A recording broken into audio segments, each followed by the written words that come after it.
and everything else. And then one thing I noticed was this, that she hadn't even asked this guy a question. I don't know if she asked him any questions or not, but it appeared that she didn't even question him enough to assess, okay, what do we have here?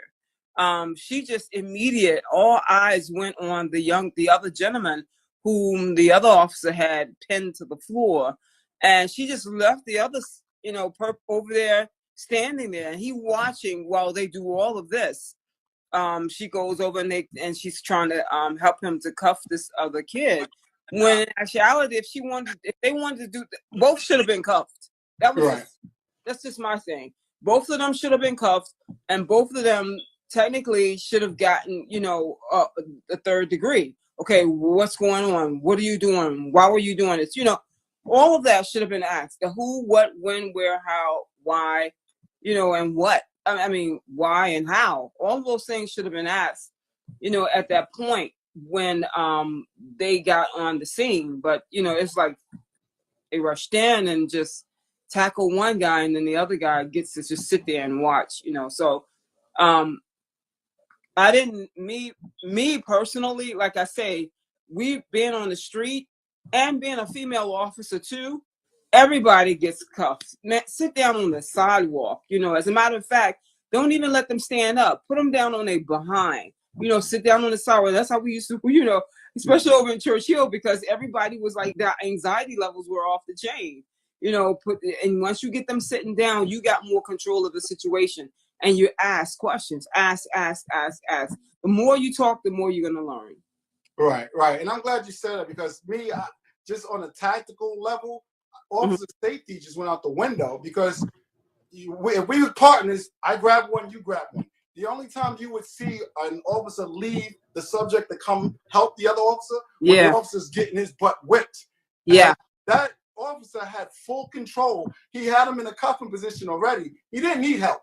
So my thing was, I don't even understand why you just left this individual by himself. And if you notice, they turned their face away, and they wasn't even paying him no mind. He could have hit the guy on the floor, because now once you put hands on him, you're responsible for him. So now you got this guy pinned down, and you got the subject that he was fighting now free. He could have came and stomped the hell out of him. He could have hit the officer. So there was a lot of the process of how the protocols should have been done was thrown all out the window on officer safety. So I have a huge problem with the way she just left him and just went over and just put her knee and just like you helped out a guy who didn't even need help. Like, you got two subjects fighting. You don't know why they fighting. You just roll up. You grab them, separate them. If you're going to cuff them, secure both of them. And like you said, start asking the questions, the who, what, when, where's, and why's, what's going on. But to leave someone unattended, that is so dangerous. Yeah. That is so dangerous. For the officers, for the subject now that you have in custody, for everybody on that scene. I mean, you don't know what you have. So first thing, as we've always been taught, secure the scene, secure it. First and foremost. Always. Secure always. It. Nobody asked about no weapons or anything, You didn't know, right. You had no idea. And I want to add this, Joe, and it's sad. I'm not saying, now, the statement that I'm making, it is not for all police officers. But for those who are so, and I realize that we're living in a very heightened time right now where individuals and, you have this race issue and then you have this COVID. There's just so many things that are going on right now. But for those who are in the uniform and they're so focused on color, that was a big situation where, just hypothetically, saying that the kid, the Caucasian kid, he was armed. Right. And then he wanted to just take this thing to a whole nother level. Yeah. So he started pulling out guns blazing, what would they have done? That would have been like an ambush, Yeah. And they would have been caught off guard. We took them but and that's why you can't be focused, and doing the job. And that was something that I learned quick on the street. You can't be focused on a certain race. A lot of people are going to say stuff when you go through. When I went through the academy, when I was working, especially when I worked down in the we used to work down in the bottom where they have all the clubs, and they would say, yeah, this is the type of environment that, you know, they used to talk about the, you're gonna have the drunks and the, you know, the inebriated and the debauchery and all types of behaviors, you know. So when you go down there, expect that. But when you go down there, if I listen to what these guys was telling me at that time, and went down there with all of these things that they were putting in my head, you know, every time I got on the scene, you know, I would have been like, you know, my all of my senses would have been so heightened that I would have been talking and grabbing on people and acting like, you know, you're gonna do something to me. You're gonna do something to me.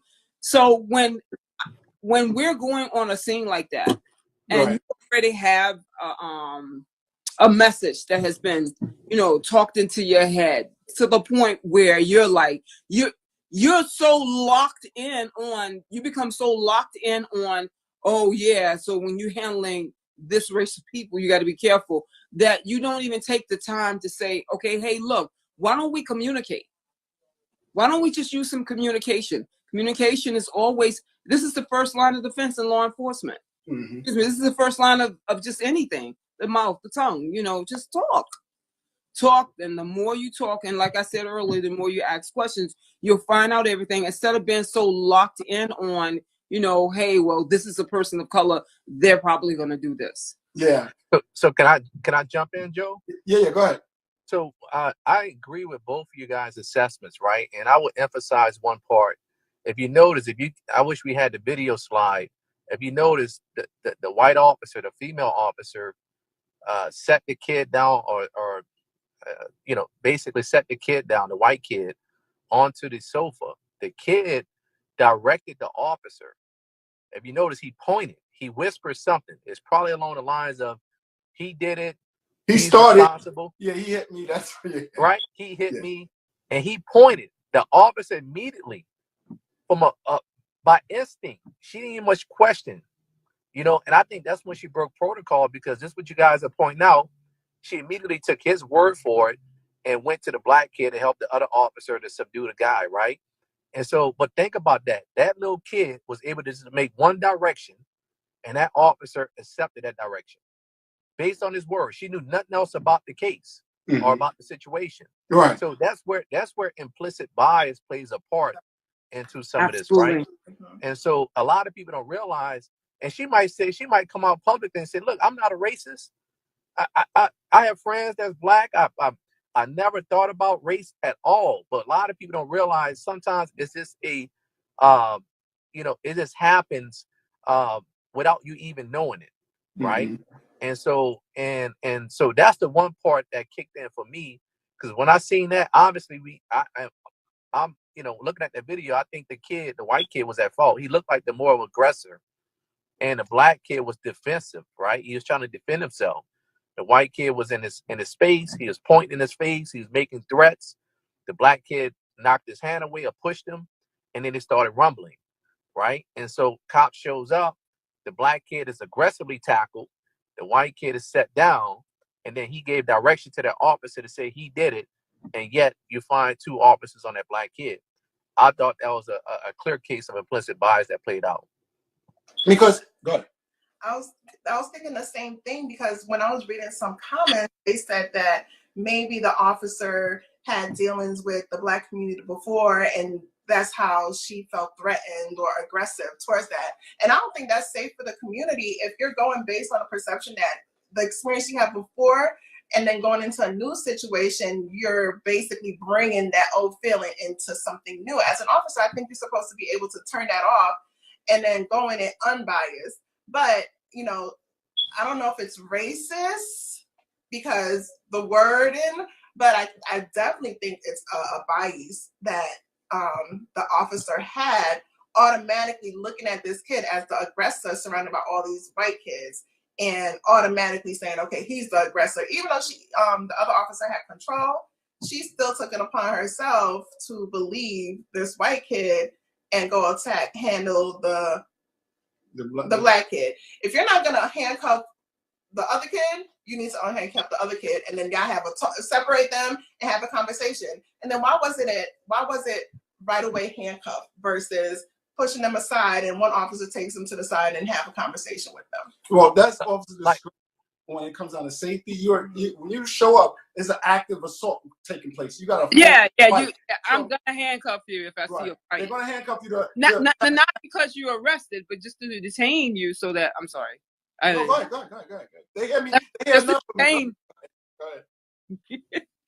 Just to detain them so that we can gain some control in that environment, because you don't know who else is involved. Right. And the thing that you just described who did what, who pushed what. From the officer's perspective, looking through their lens, they don't know who did anything. They just show up and see two people fighting. Actually, the white kid was on top of the black kid. So the black kid was actually looking like he was the one, right, that was catching the end of it, the bad end of it. So you pull him off and you go to the guy on the ground. Well, you got two officers. It should have automatically be you both grab one. If you want to cuff him, pat him down, then you start doing your who, what, when, where, and whys. First thing you want to do is make the scene safe.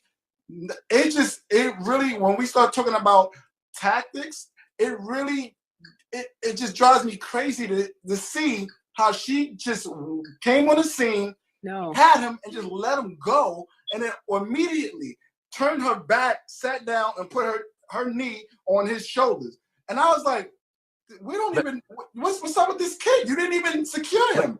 But don't forget, Joe, I think it's important. She was directed to do so. Yeah. She was directed in that split second. He gave her direction. He didn't, right? I think that's important to add context. Listening to the perp that she had not even detained. Right. And that's bad. Right. I'm sitting here like, you're right. That's crazy. Hey, Les, you got anything to add? No, I mean, I agree with everything that you guys are saying. How do you feel about the incident? As a mom, like if that was your son, like what would you feel? What would you want to see happen? I don't honestly. I don't understand why they both weren't put in cuffs. Why they both weren't asked questions. You know, they didn't ask any of the kids around what happened. Do you know what I mean? Like, these were young kids. I think the kid was 14, right? Mm-hmm. Yeah. These are young kids. To just jump on them, like they're adults, is, that just breaks my mama heart. And two, they didn't ask anybody what happened. That's what really pisses me off. They didn't ask anybody what happened. In their minds, they just jumped on him. I don't want to say it was racist, but in my mind, I feel like it was. Bias, yeah. At the very least, it's bias. It's bias, right? And there's something there. You're right. There's something there. So Joe, my question to you would be like, what would be the teachable moment in this? How would you coach around this? How would you make procedures better around this? I would definitely want it, because she broke a bunch of protocols for safety wise. Does she have a history of this? I would want to know more about her past. I want to know more about her jacket. Maybe she's not cut out to be a cop. I mean, who we know? Is this her first incident? But there's a major problem. I need to get to the bottom. If I'm her supervisor, I have to oversee this. First thing I want to do is I want to see her history. Does she have a history of doing this? Is this her first time? I want to talk to her. I'm like, you just left a suspect, right, by himself, turned your back and assisted an officer who didn't even need assistance. Why didn't you secure your suspect? Both of them were suspects when you showed up, because both of them are fighting, right? We got two suspects fighting. So you pull them apart, you secure them, and then you start finding out the who, what, when, where, whys. For me, I'm like, what made you leave him alone? I want to know why you left the suspect unattended. So I could be reaching with this, right? But another assessment that I made was, did you notice that the male cop tackled the black kid, and the female cop was the one that went to the white kid? Mm-hmm. did that strike you guys that way? Yeah, but I thought I seen two but things. Yeah. but it could have been either it could have been when you roll up on a scene like that and somebody's fighting and you and your partner, if your partner grabbed one, you automatically grab the other. There's no I got this one or I got that one. He just grabbed who he needed to grab, and she's supposed to grab who was left.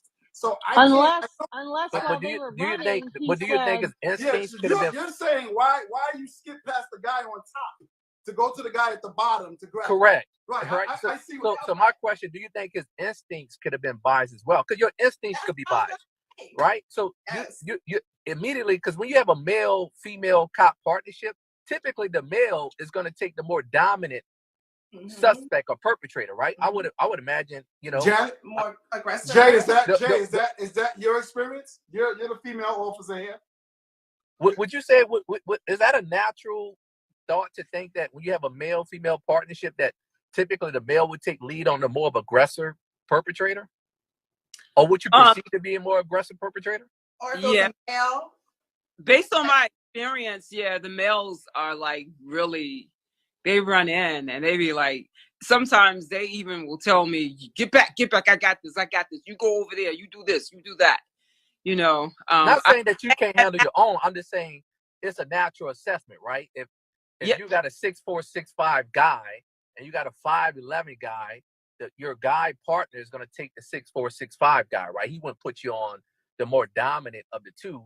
But in this scenario, you had the black guy at the bottom, the white guy on top, but yet the black guy was immediately thrown to the side for the female officer, and he took the guy at the bottom he was losing at that point. Yeah. And the white kid was heavier set. Correct. Yeah, he was bigger. he was a fat white kid. Yeah, he was thick. So it's like, is that a bias also to say, okay, I'm gonna go get him because he's the more aggressive Right. because he's a black kid? Why are you picking on the small as the male with a female partner, right?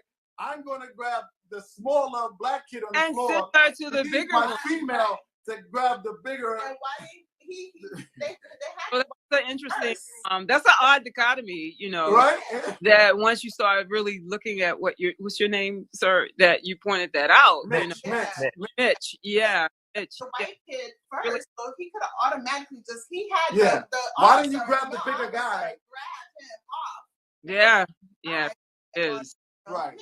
Because if you see a guy on top and he's bigger and he's the more dominant one, you're the male. You should grab him. Grab the female. one. Grab the guy who's already on the ground. Yeah. Because do you think when I looked at the fight, honestly, I had I was grading the fight, right? And I said the black guy, he's losing, right? So right, because the guy was so big, he had him on a couch and then he swung him onto the ground and he was on top.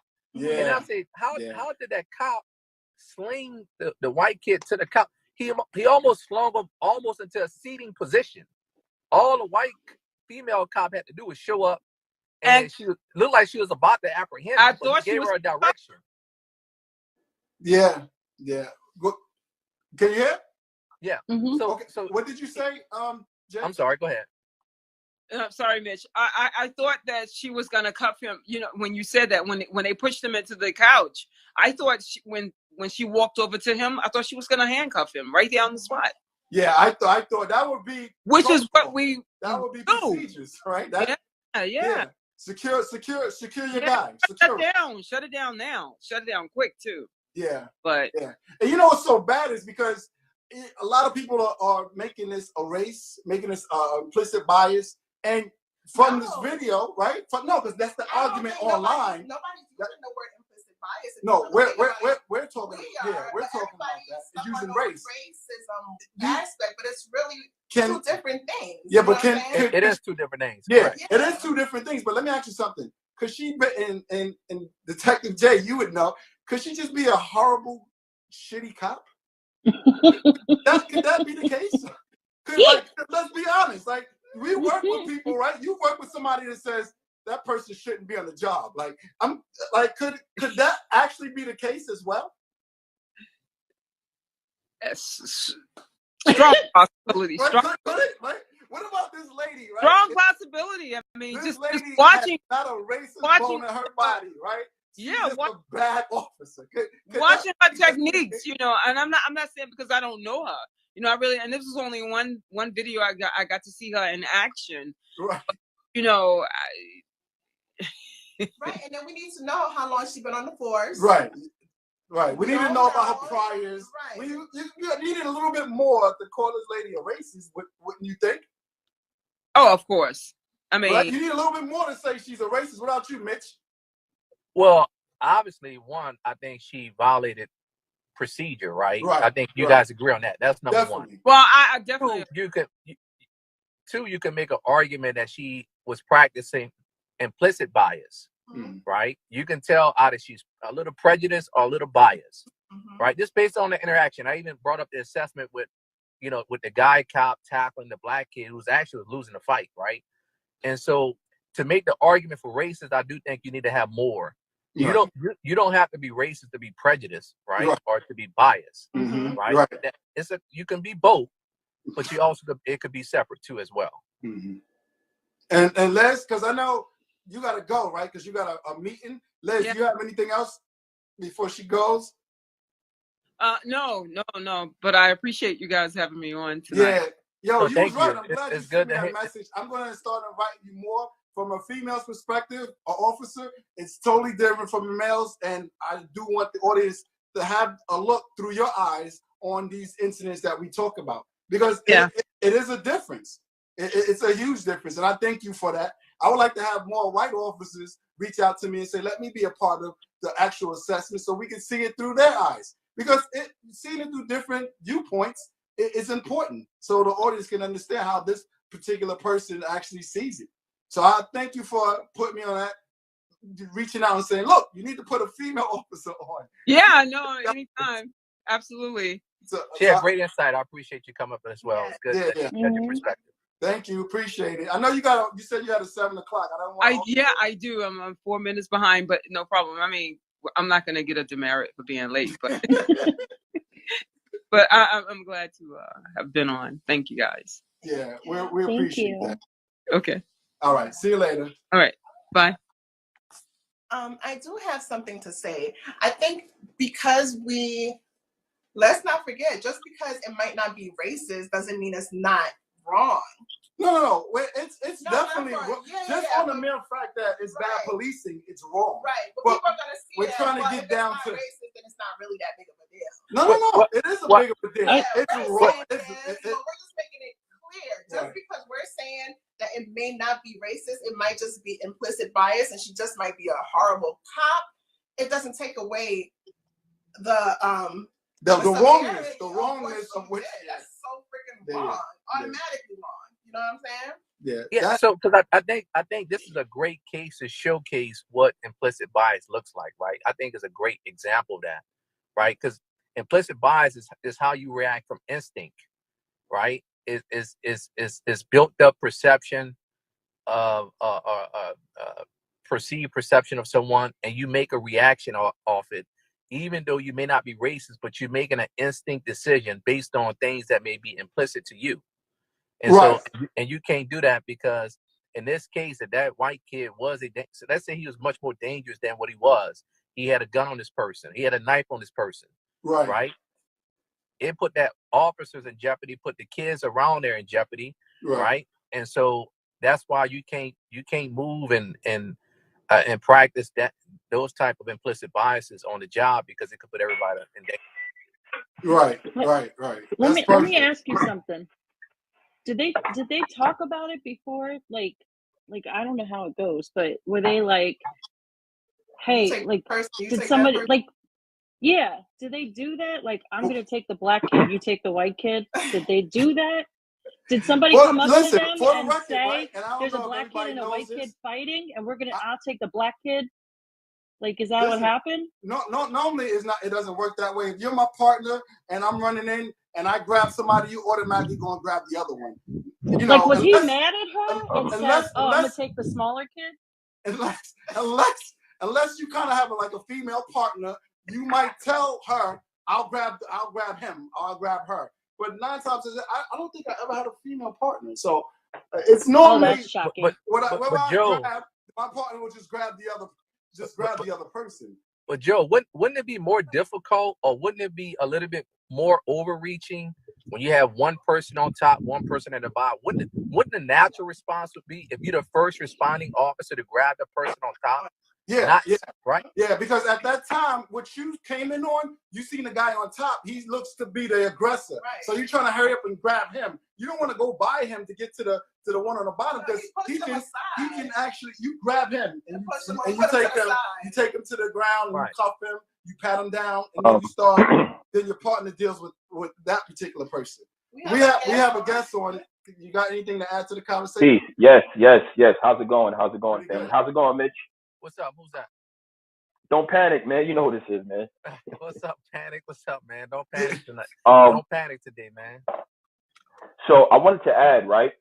I think you guys are giving her a way out of not being racist.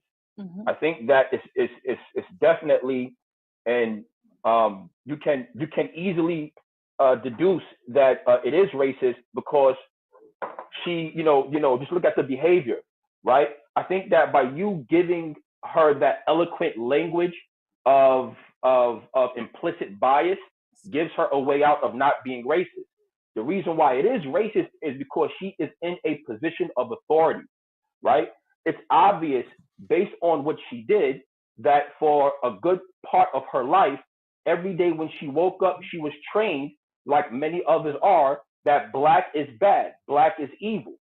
So, right, when you have that indoctrinated into your mind, into your DNA, you don't realize it, but you are, unaware of your racist behavior because of the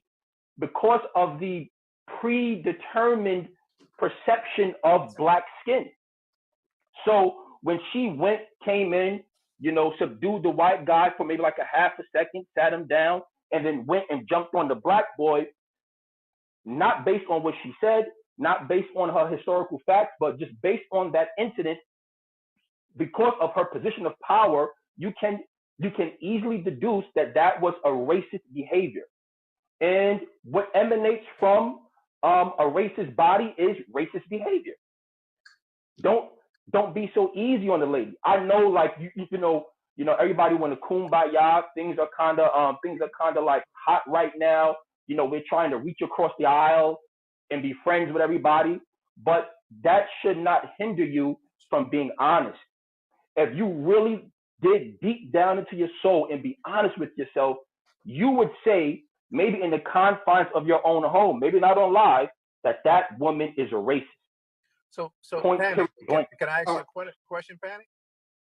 Sure. So my position, I do think she was practicing some level of implicit bias. How do you go from her being biased to being racist? Because you name a couple of things that she was taught from training to not respect black people, etc. Right? How do you get there without seeing more information? Because we have information of this country, the history of this country.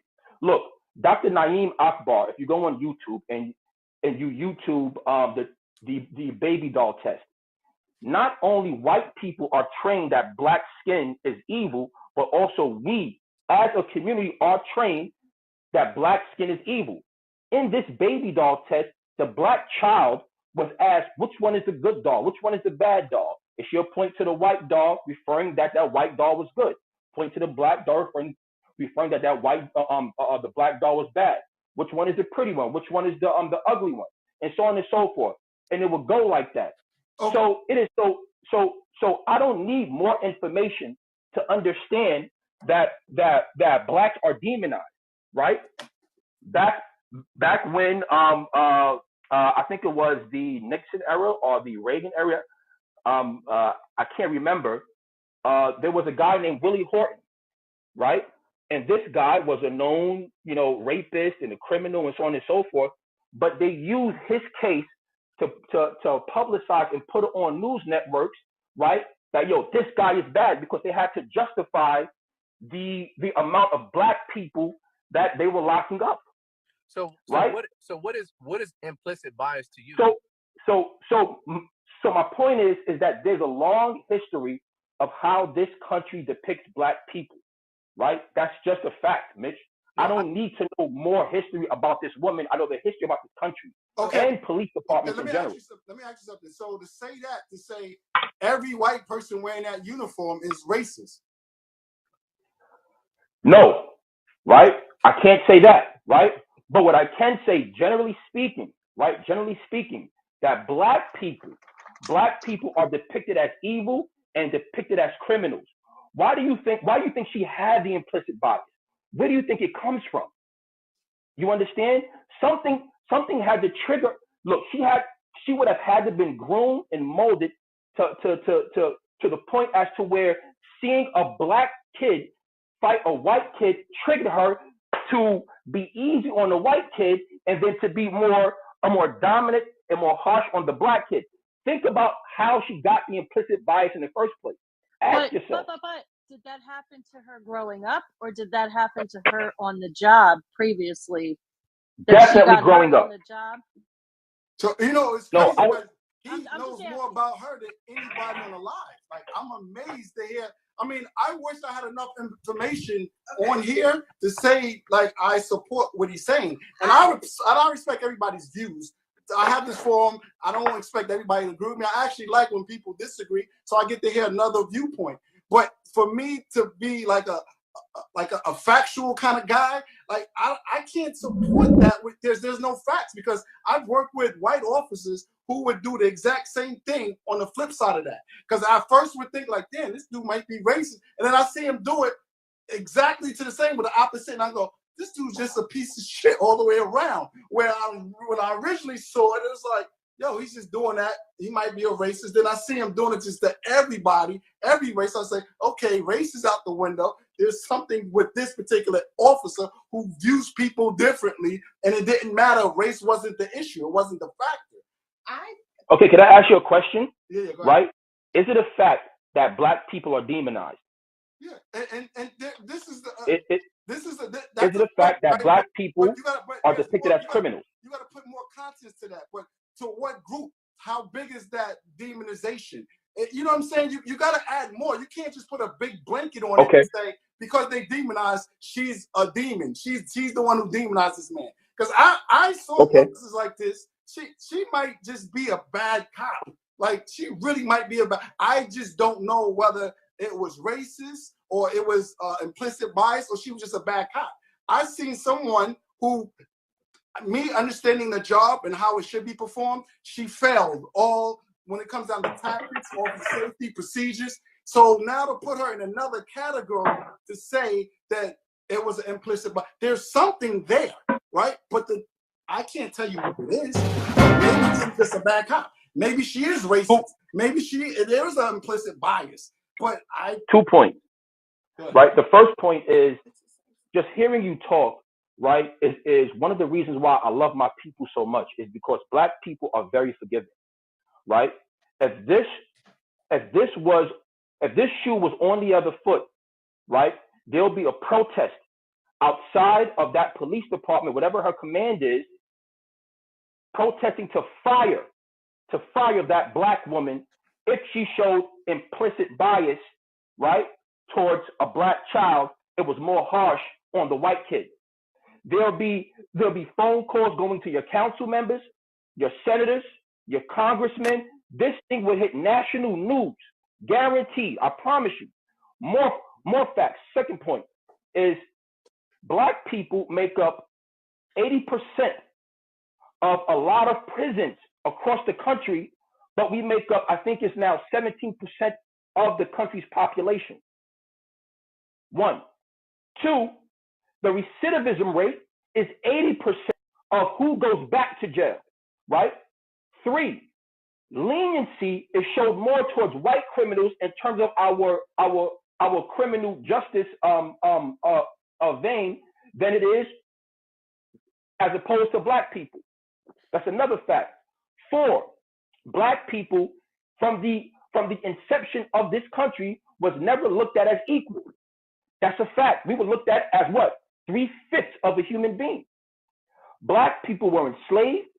Black people had to endure Jim Crow, redlining. Black people had to endure segregation. Black people had to endure police brutality. Why do you think that there were so many, historically speaking, black civil rights leaders? Not white, not Spanish, not Mexican. They didn't come from, thin air. There was an energy and an impetus to reason why we needed more people to fight for equality, civility, and then just to be on equal playing ground, to not be demonized so much. That's a fact. So understanding all of this, now we're going to put in context that white woman who is in the middle of the belly of the beast, who still to this day, bro, look at this. January 6th, a bunch of Trump supporters stormed the Capitol, right? These police officers were helping them in and helping them down the steps. Black people protested about a mile away from the Capitol outside the gate, and they were tear gassed. Listen, I'm hold on. She's gonna read something, but let me just say something. You said police officers letting them in. You keep putting a blanket on all police officers. You got Officer Signet got his head smashed in. You got a lot of officers who was sitting there trying to hold that Capitol down that got hurt bad. Yeah, I've seen it like you've seen it. You had a few that was taking pictures and letting them in, but you can't put a blanket on everybody because these particular officers. So we got to judge each individual officer and hold them accountable for their particular actions. But she wanted to read something. Your honest opinion, if that was Black Lives Matter storming the Capitol, do you think there would have been more dead bodies? Hold on, don't panic. Let her read. Hold on. No, I wanted, because we're going into implicit bias versus racism. Racist. I just wanted to read the definition, and after hearing Don't Panic, I was like, that makes sense based on what the definition is. And it's prejudice against or antagonistic toward a person or people on the basis of their membership in a particular racial or ethnic group, typically one that is a minority or marginalized. And then implicit bias suggests that people can act on the basis of prejudice and stereotypes without intending to do so. So it's kind of like, I understand where Don't Same thing from, because it's like, just because you're saying you're not racist, it's embedded from history. Subconsciously, it can be embedded, and it's up to that person, depending on where you're raised, to break that cycle. You can't compare somebody from New York City, a white cop from New York City, from somebody who is Bridgewater, Long Island, white, because they have different experiences with minorities. So they're going to go into that situation a little bit different, biased. They're going to go into the situation a little bit more biased based on the experiences and the people that they're around, if they're minorities or not. She might just be from Bridgewater. Bridgewater is very uppity, rich, white area in New Jersey. So I can see how she probably, I don't know her, but based on history, you can go back on history. Let's not forget history of what is embedded in them. Just like there's things embedded in us that, we're born with. But I can also see where it can turn into, she's self-consciously, they say racism is a conscious decision, but technically when you're growing up, it becomes part of who you are, and unconsciously you can, go about it. So I think, I think that's important, because that's how I actually thought about implicit bias. It's instinct, it's conditioning, and it's done subconsciously, right? Without you even knowing it. You just naturally make a decision because you see black and white and you make a decision differently, right? Racism to me is someone who's overt. Right, more intentional. Is very targeted, right? Is more intentional. And that's why I think we got to be very careful trying to blanket every person as white racist. And so don't panic. I agree with what you're saying. We obviously, African Americans have, bear the brunt of a lot of racism throughout our history, right? I do believe this country is racist. I don't believe every person in this country is racist, right? And so I think we got to make sure we talk in the proper context. I'm with you. I just can't say, I don't know if I've seen enough in this case to say she's racist. Definitely, I think she could make an argument that she obviously broke protocol and she may have been practicing some level of implicit bias. Right.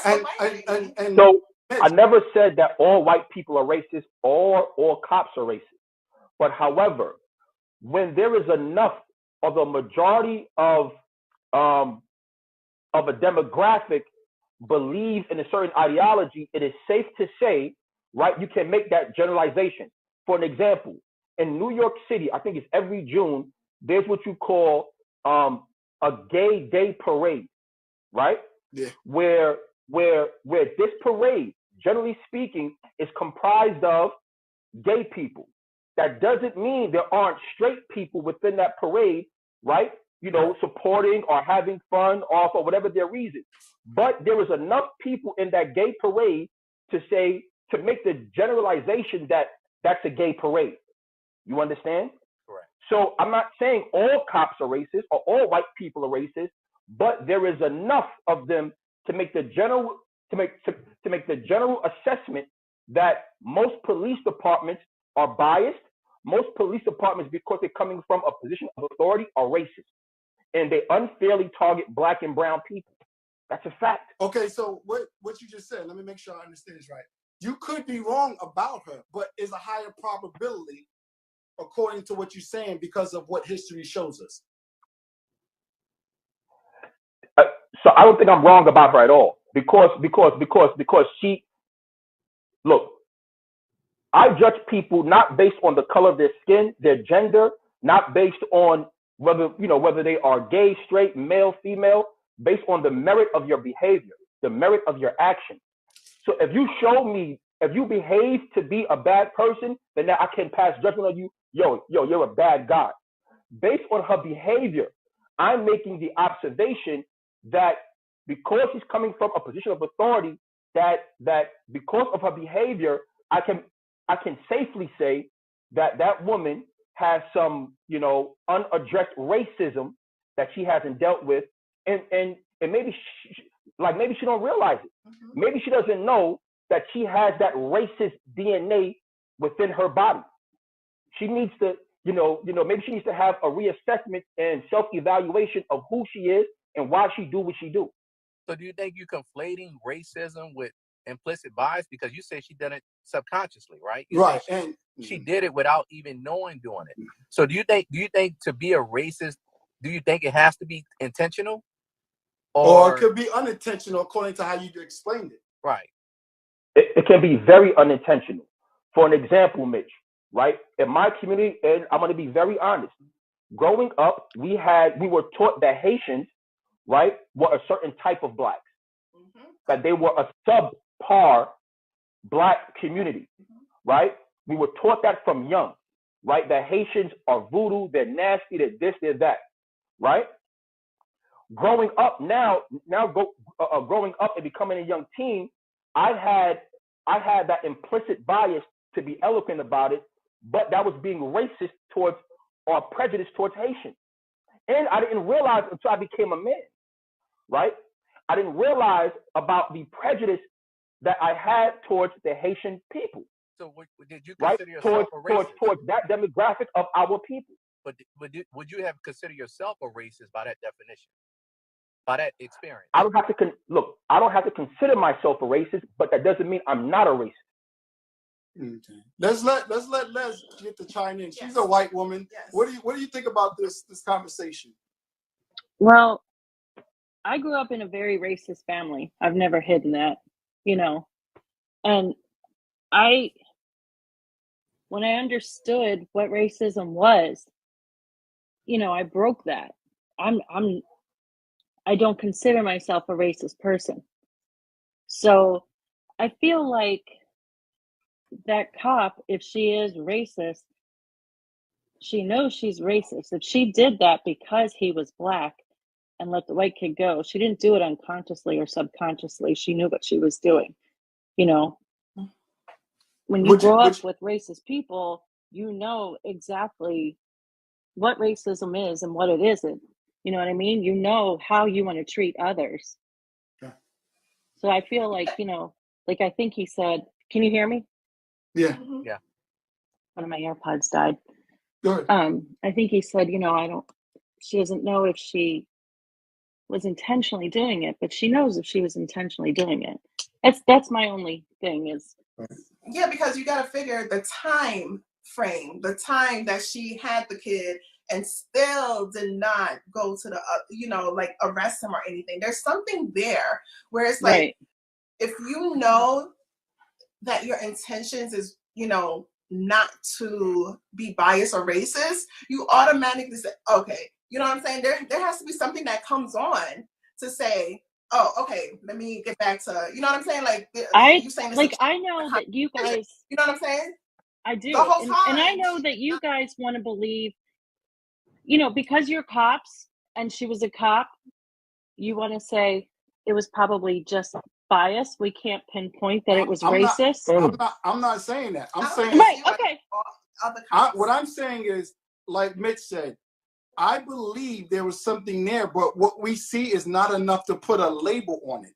So only thing I can tell you, knowing procedures of law enforcement, that those was thrown out the window, and that was bad policing. Now, right. we peel it back and go a little bit further, just whether it's a bias, whether it's a racist, like we just don't, I need to know a little bit more about her as an individual to call her either one of those. There's something there, but I just don't know from that little bit of clip. I'm been not a horrible cop and don't but like if I showed up there, if that was my job and I showed up there, I wouldn't have just let the white kid sit there. Do you know what I mean? I would have tackled the white kid. Let me ask you something. Do you think she was a racist? Yep. Okay. Why do you think? Because what she did, right? Yeah. Okay. So what would be the difference? I'm saying. Like, I don't have the law enforcement mentality to break everything down. You and I discuss this all the time. You think like a cop, I think like a civilian. So you can say, but maybe this is why we have these conversations, because right. so I can tell you, right, that what I see is bad policing, right? Mm-hmm. I don't know enough to say that this lady was a racist. And like Mitch said, I see growing up as a white person, it's just how do we haven't identified that, because we need to know a little bit more about her to label her a racist. I think that if she wasn't a racist, and right, like I'm with Mitchell. I need to see more. She could have been just a shitty ass cop. Like she really could have been. She could have been, but I honestly think being a shitty cop don't make you a racist, though. No, it doesn't. So you called her racist, and now you're saying she's a shitty cop. Look. Here's the what reality I'm saying. is, Here's right? what I'm saying. I'm saying I don't think like a cop. No, you don't have to think like a cop. You need to know, right, that what her actions. You know how when we was kids, right, in school, they give you a word, and then you had to match it with the definition. You remember that as kids? They give you a word, you had to match it.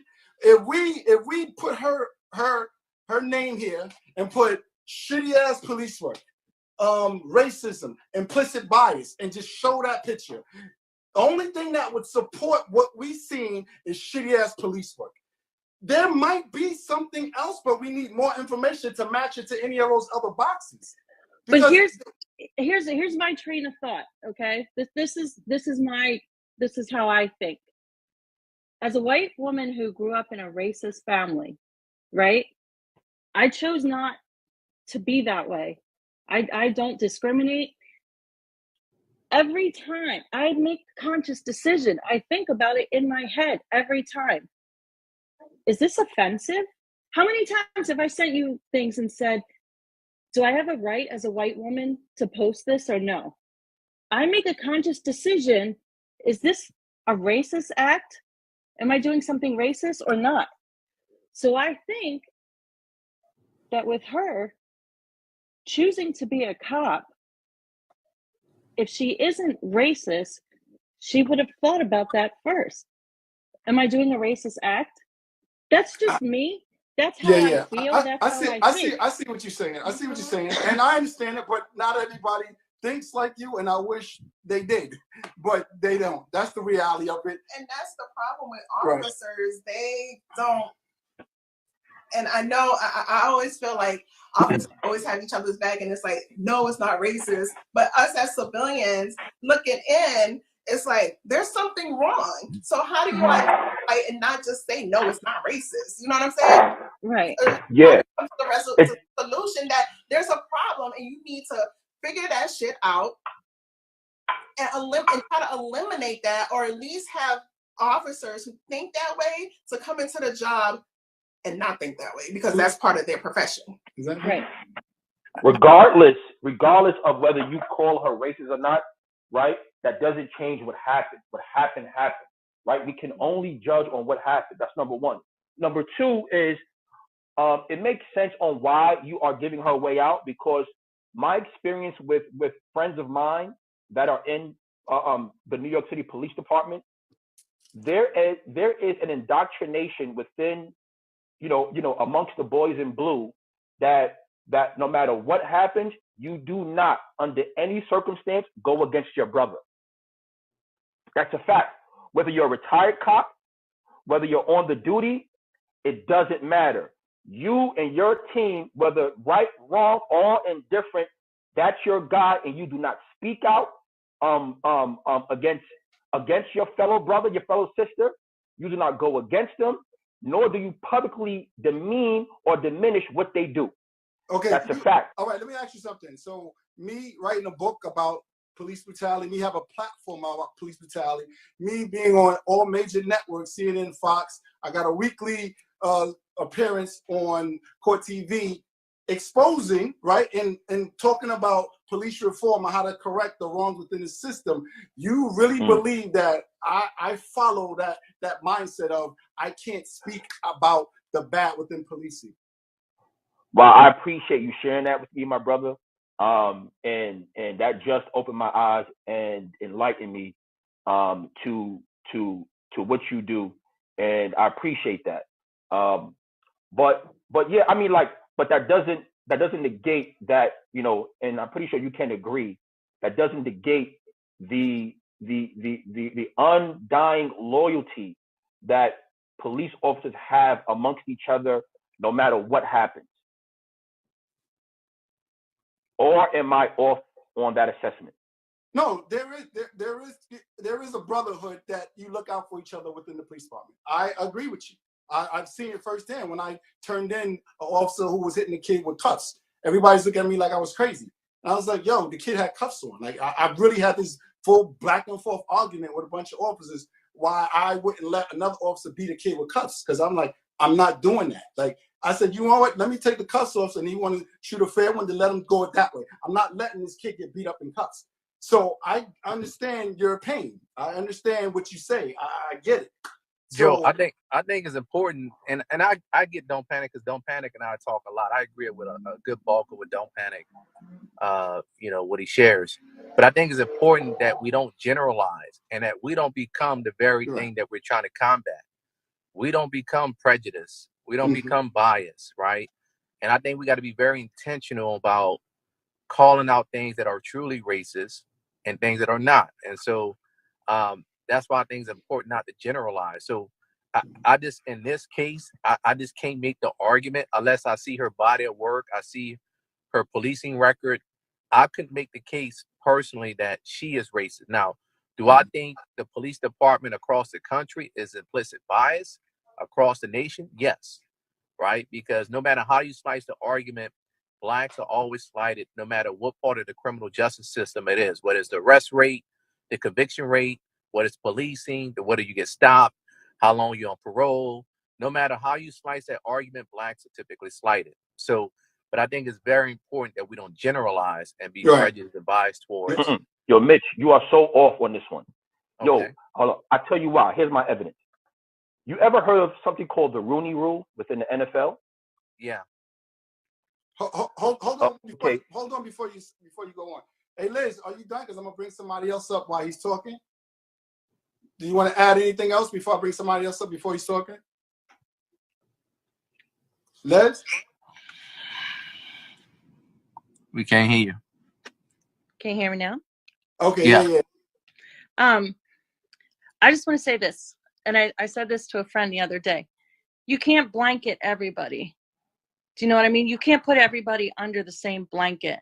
You can't say that all police forces are racist. You can't say that, like, since I've been following you, Joe, was like, I don't even know how long now. I've met more good cops through you than I've ever known in my life. And I thought they were all just bad and corrupt. You know what I mean? Now I know a whole ton of really good cops through you and your page. And do you know what I mean? Right. I just think that we can't just put a blanket on everybody. You know, we can't just say, even if 75% of something is one way, it doesn't mean that it's not 100%. You know what I mean? I'm just saying we can't blanket everybody and every group. But that's enough to blanket that part. Look, the point I was making is the Rooney Rule is a rule within the NFL that forces people within the higher tiers of NFL teams to have interactions with black people, right? Well, Right. The reason why is at least 2 coaches. They have to interview at least 2 coaches in the right process. The I know Rooney about it. Rule, right? It is a rule that forces white owners and white GMs to have interactions with black people. The reason why is because that owners and general managers traditionally and historically do not hire black authority. They only mine the colleges to have black players, but they do not have black people in positions of power. And it is safe to say, I'm gonna ask you a question, Mitch. Between the owners, right, of all those NFL teams, how often do you think they interact with black people? Quick answer, if you don't mind. Very limited. Very limited. Now, based on now look at this generalization. I mean, based outside on of the player-owner relationship, but very limited. Right. So now, based on their limited behavior, right, they have now executed racist behavior by excluding black head coaches and black general managers. So the point is, Mitch, that me understanding how the world works in social dynamics, it is easy for me to make the assessment and to generalize that white old men of owners of NFL teams that they have unaddressed racism within their body, because the evidence is there. The evidence shows that they do not hire black coaches, they do not hire black GMs, they do not hire black people in positions of power, and they have very little interactions with black people. So now the question becomes is, how did they get this unaddressed, probably subconscious racism? How did they get it? What happened? What was the things that transpired within so many lives that are unrelated amongst these owners as to where that they have that racist behavior of not hiring or not interacting or not putting black people in positions of power? What happened, Mitch? In society, what happened to these owners as to where So I agree. Obviously, the NFL has a major problem with race and hiring minority coaches, right? I don't see the correlation how it carries over to this cop case with the 2 kids in the school, right? Because you're talking about essentially a private entity that's governed by the NFL versus you have a government entity, which is the police force, right? And I don't think you can correlate between the two. But the Rooney Rule, I agree with you. You have that rule in place where they have to interview at least 2 coaches. You know that the coach in Miami is going through a lawsuit right now. And I think the NFL is problematic. I'm not saying racism doesn't exist. I'm just saying we got to make sure we don't generalize. Right. That's all I'm saying. We got to find the right. Easy correlate for you. Wait. I can easily correlate for you, Mitch. I'll let you go. All right. Thanks a lot. All right, Love Mitch, y'all. thanks for your input. I can easily. Go ahead. Peace, sis. Appreciate you. I can easily correlate for you, Mitch. Hold on. Let me get somebody else in here. She wants to read a comment. She's reading comments from people that's typing in. I think this is a good comment from Facebook. Kanek, I don't know how to say the last name. Based on the video, bias intent is systematic. Privilege is why the white kid got to walk and the black kid got arrested. I would want to see the cops who bungled this get reprimanded, and if the cop has a history of this, then fired. There needs to be a database of bad cops. When people say the majority of them being white, not all cops, well then prove to us by getting rid of the bad cops. federal database and break the code of silence. Cops want respect and earn it. Just my 2 cents. I thought that was a good point that they made. I agree with that. I agree You with that. know, I think we could talk about it all day long. But what's the solution? Looking at this issue, just like the Amir Locke situation, the no knock. What can we take from those incidents where we look at policy and procedures, and what do we need to change those? All right. Liz, I'm gonna bring somebody else on. Thanks a lot, all right? I appreciate it. Okay. Bye. Love y'all. Bye-bye. Good night. Later, Liz. Pleasure to meet you. I'm gonna cut her off quick back. Yeah. I'm gonna go get the So can I? Go ahead. I just want to finish this quick point. Mitch, I'm an easy correlate. You just admitted about 2 minutes ago that those old white men who are owners of NFL teams have very limited interaction with black people, right? So it's not right, all 32. So it's not based on their interactions with black people. You can assess that they don't like us, or they may hate us, or they may have a prejudice against us. It's not based on their interactions, because you just admitted that they have very limited interactions. So now the question becomes is, how do they become who they are? And then that's where we address the macro perspective and the society issue as to where black people are demonized, black people are depicted as evil, as a permanent subclass of society. And these owners, grew up, being indoctrinated with these ideas. And then now this indoctrination expressed itself with how they hire and fire their hiring practices, within their teams. So now, if you can understand that, then now you can understand what happened with this white officer. So are you saying all because of societal indoctrination of who black people are and what we are, it expressed itself by her showing leniency to the white kids and her being more harsh with the black kids. Hey, don't panic. I got a question for you. If that was a black officer, would you still feel the same way? If it was a black female officer, yes. You would say what was racism? I would say it's inferiority complex. There are some black people out there who worship, who revere, and who put on a pedestal white skin. Ben Carson, for an example. That's a fact. Some black people out there hate their skin and their complexion and who they are and their culture and their people and their lineage so much as to where they would do everything within their power to oppress black people. That's a fact. Go ahead. So there's no scenario where you say a person can just respond unbiasedly or in a non-prejudiced way. You're saying no matter if you're black or white, you're conditioned to respond in a racial way. What I would say is that she was trained to respond in a way as to where it went against what she did, right? So like you know me. Can I cut in real quick?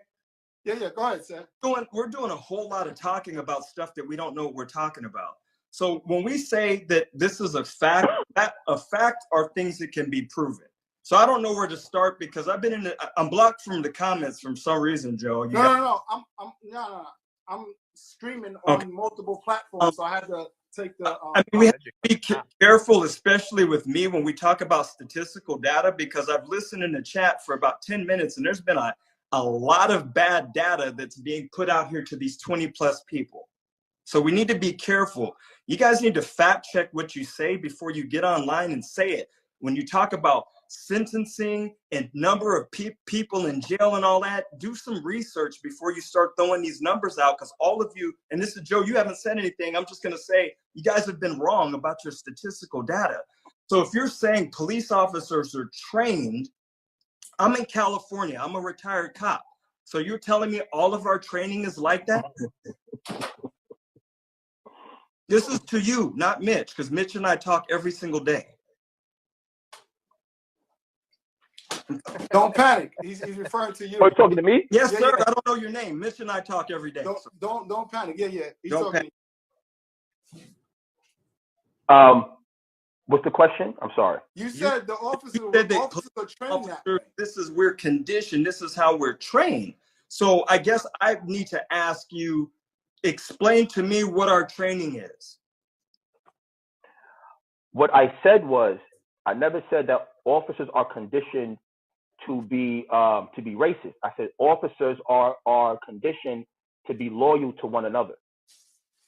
No. So You wait, said you made the reference that her training, right, was in conflict of who she really is. That's what you said. So I was that is true. For you to clarify that as well. What do you mean by that? Because the officer, the sister who came on here, I don't know, maybe like 30 minutes ago, she was very clear. You are trained to handcuff both perps. You are trained to ask a bunch of questions, to not turn your back on one perp, because you are endangering not only yourself, not only the kid that was being subdued, but your partner, right? It went against how she was trained. So her behavior, right, her knee-jerk reaction to that particular situation went against how she was trained to deal with that situation. So I like what Joe asked. So if that would have been a black officer in the same exact scenario, then what? Then I would have said that black officer has, you know, I can safely say that that black officer may be dealing with some form of self-hate or some form of an inferiority complex. Look, okay, let me ask you something. Look. So if we make an error in procedure or do something that's wrong, because I look at it, I don't know, because I've got sent the video several times and asked about it. The first thing, I think Mitch and I talked about this, I don't know. I don't know if the lady's racist or whatever. I don't really talk about things I can't prove. I think it is unfair to just say what's in somebody's heart. I don't know that woman from a can of paint. Don't panic. Could she be racist? Maybe. You could be right. I don't know. I have no idea. We're talking about, I mean, I've listened to you talk about this lady like you live next door to her. I mean, it seems like you know a whole lot about this woman's lifestyle, that you talked about the implicit biases, how she grew up as a child. And what I hear you doing is the same thing as us as black people that we hate is done to us. And Mitch and I talk about criminal statistics all the time. Chicago is the whooping boy for all black people. You're 100% right. I don't represent Chicago. Neither do none of us on here. So it's unfair. I don't represent, I've never been in trouble a day in my life. So I don't want to just throw this lady into this whole thing and go, well, she's got to be racist because she's white and she grabbed the black kid. You could be right. I don't know enough about the woman. What if this? Has anybody thought, what if somebody ran over to those, were they police officers or were they mall cops? They're police officers. What if somebody ran over to those cops, wherever they were in the mall, and told them, hey, you know what? This black kid just hauled off and socked this white dude. And that was their reaction. I mean, I don't know. Does that change the scenario at all to you? Or no matter what, it's still going to be the same? And if the officers were black, then we hate our own skin because we grabbed the black kid first. You know, Marvel has an entire series on the Disney network, and the series is called What If, right? And the what ifs are infinite. You can what if yourself to death. But I think that we can all agree that what she did was wrong. Yes. Well, you're talking about. I definitely agree with that. Hold on. I would say this: you must own the collection, then, because I've listened to you what if for 15 minutes before I got on here. Because what we do in law is we stick to the facts. So all we have is a video of police officers jumped on somebody fighting. Correct? Do we have any more information outside of that? Don't panic. Are you privileged to any information that any of the other three of us on this panel don't have? I'm privy to the same information that you have. Okay, so then you're what ifing everything that you said. I'm not. What if about that woman? No, I'm not. I just said that we all agree that what she did was wrong. Yes. Absolutely. That's the one thing we don't have to what if, but everything we talked about for 20 minutes, you what if. No, I talked about how black people have historically been treated in this country. I talked about how black people are currently treated in this country. I talked about I talked about all historical facts between slavery, Jim Crow, segregation, racism, right? The Rooney Rule, white owners, right? So look, I'm not what ifing you to death. I'm just giving you context on why I believe she did what she did. You also said 80% of the prison population is black people, and that is, I can't believe that. No, I was wrong. I believe that he. I was wrong. Get away with that. It's not. I was wrong. I meant to say that 80% of the recidivism rate. Okay. Is black. That's a fact. 60%, I think, makes up the prison population. I don't know enough about the woman. It's bad. I don't care what color she is. The procedures were horrible, Mitch, which she did. And you know, I'm a former instructor. I would have you never turn your back on any suspects. She should be reprimanded. I think Don't Panic, you said that. And if it's found that she has something in her history, I'll agree with you, brother. So don't think that I'm coming and I'm just trying to have animus with you. I'm just, I'm presenting just a different side, okay?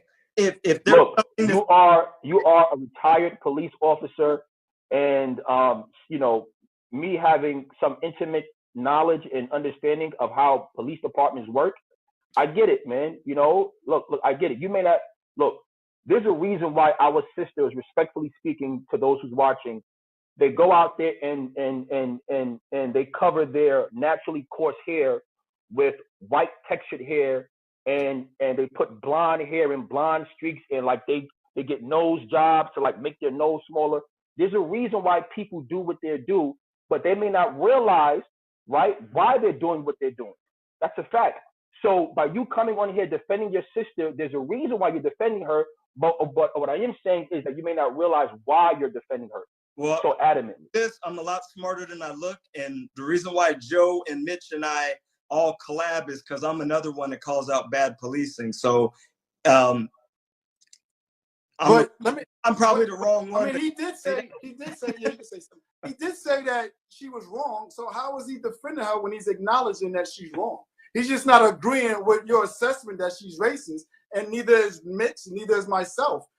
I mean, we just got difference of opinions on that. Or did I disagree with his assessment? I respect that. I said I don't know. I respect that, but what I think, I respect that, but what I think the misstep happened is that you are giving her, right, an off ramp. You said, what if somebody ran to her and said that, yo, I saw this black kid punch this white kid in the face, and so on and so forth, and then maybe she would.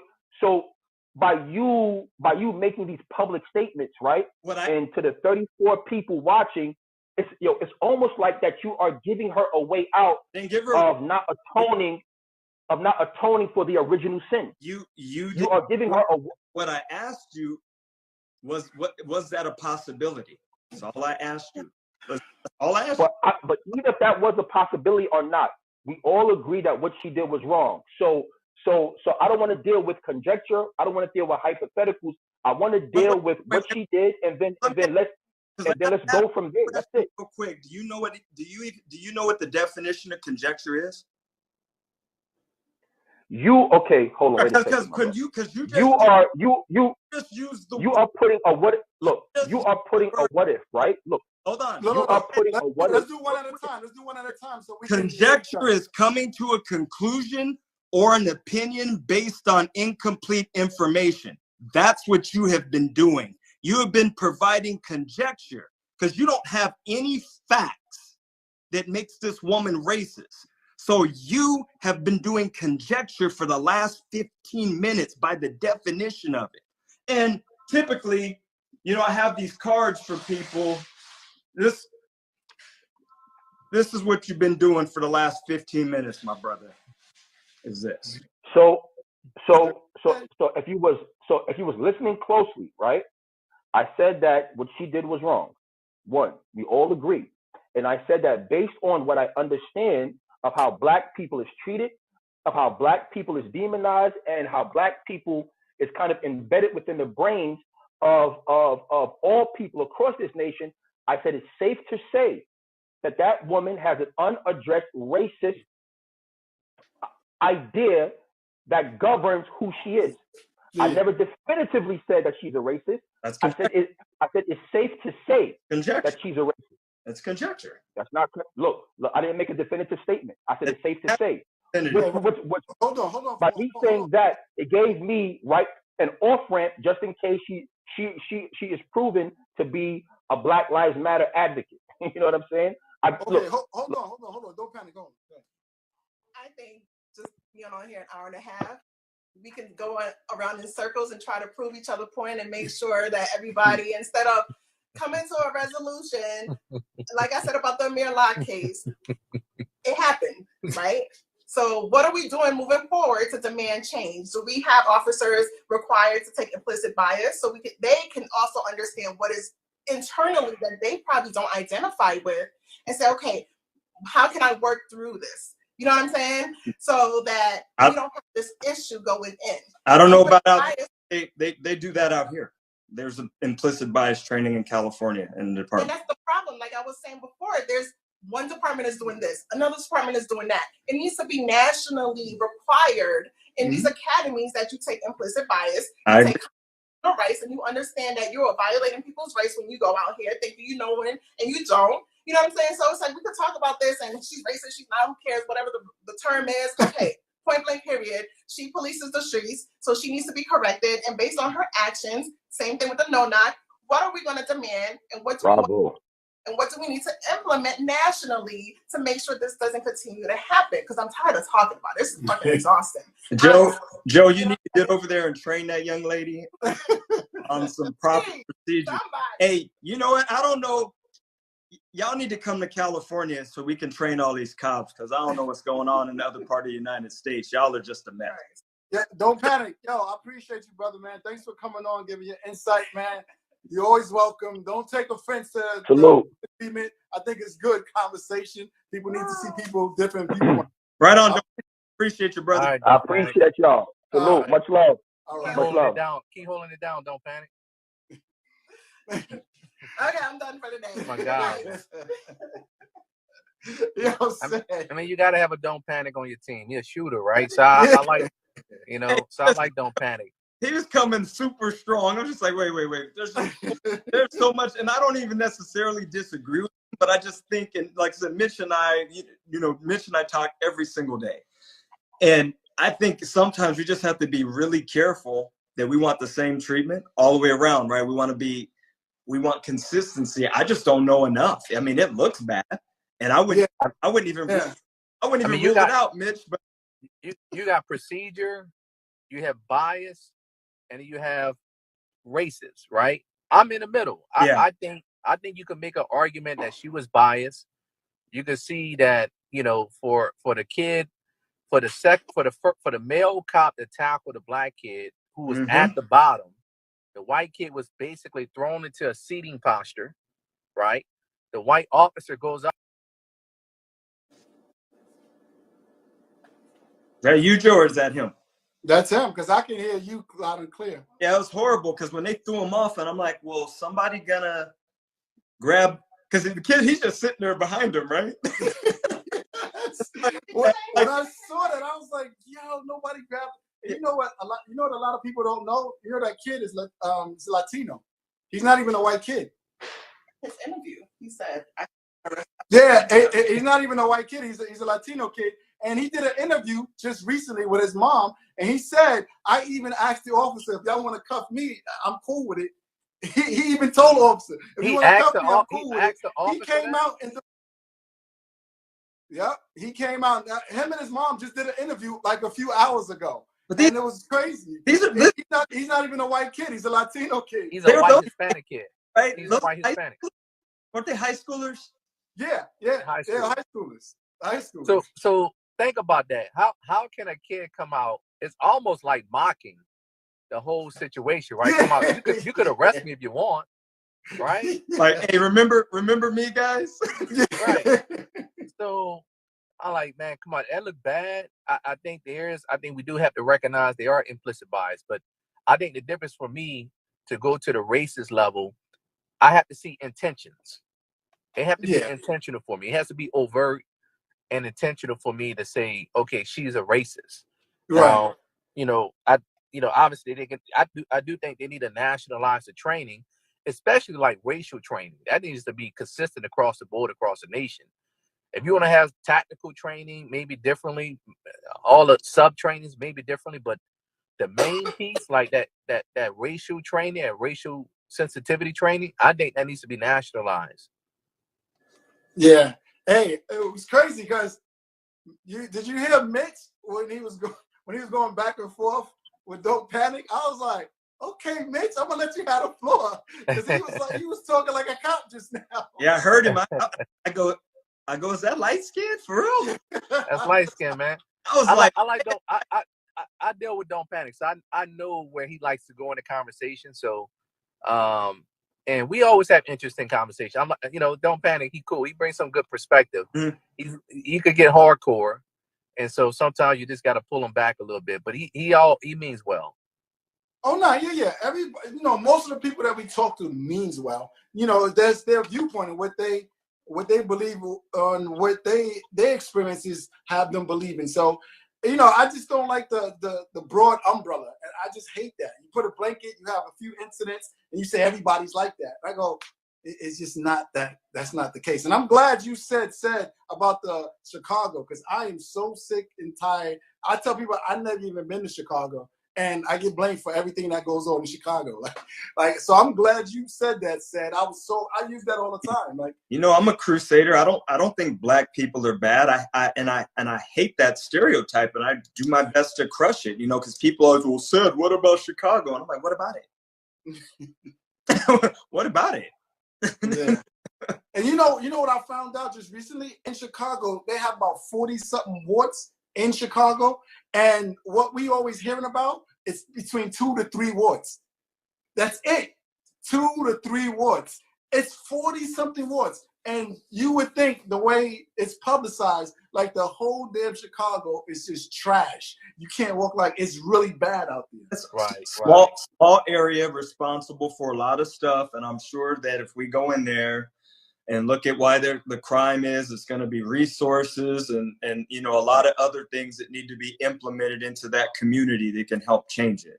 Mm-hmm. I don't know. I'm one of those, and maybe you can call me stupid. I just don't think that people just all want to be bad people. Yeah. So we got a question. Somebody got a question. This is a question from Facebook. Beardo's World 1977. I have a question for the panel. Being that you are a black cop and a lot of the black community is against law enforcement, do you get a hard time about being a cop from other black people? So I want to dispel what Joe's going to say. I want to dispel that stereotype. Can you guys hear me? Yeah. Go ahead. It is one of the biggest falsities that black people or black officers or officers are hated within the community. It's unfortunate that the squeaky wheel gets the grease, right? It makes the most noise. I worked a community that was predominantly black and Hispanic. I talk about this a lot. I'm in Southern California. Blacks and Mexicans don't play well together. Shootings every single night. And the black community embraced me where I worked.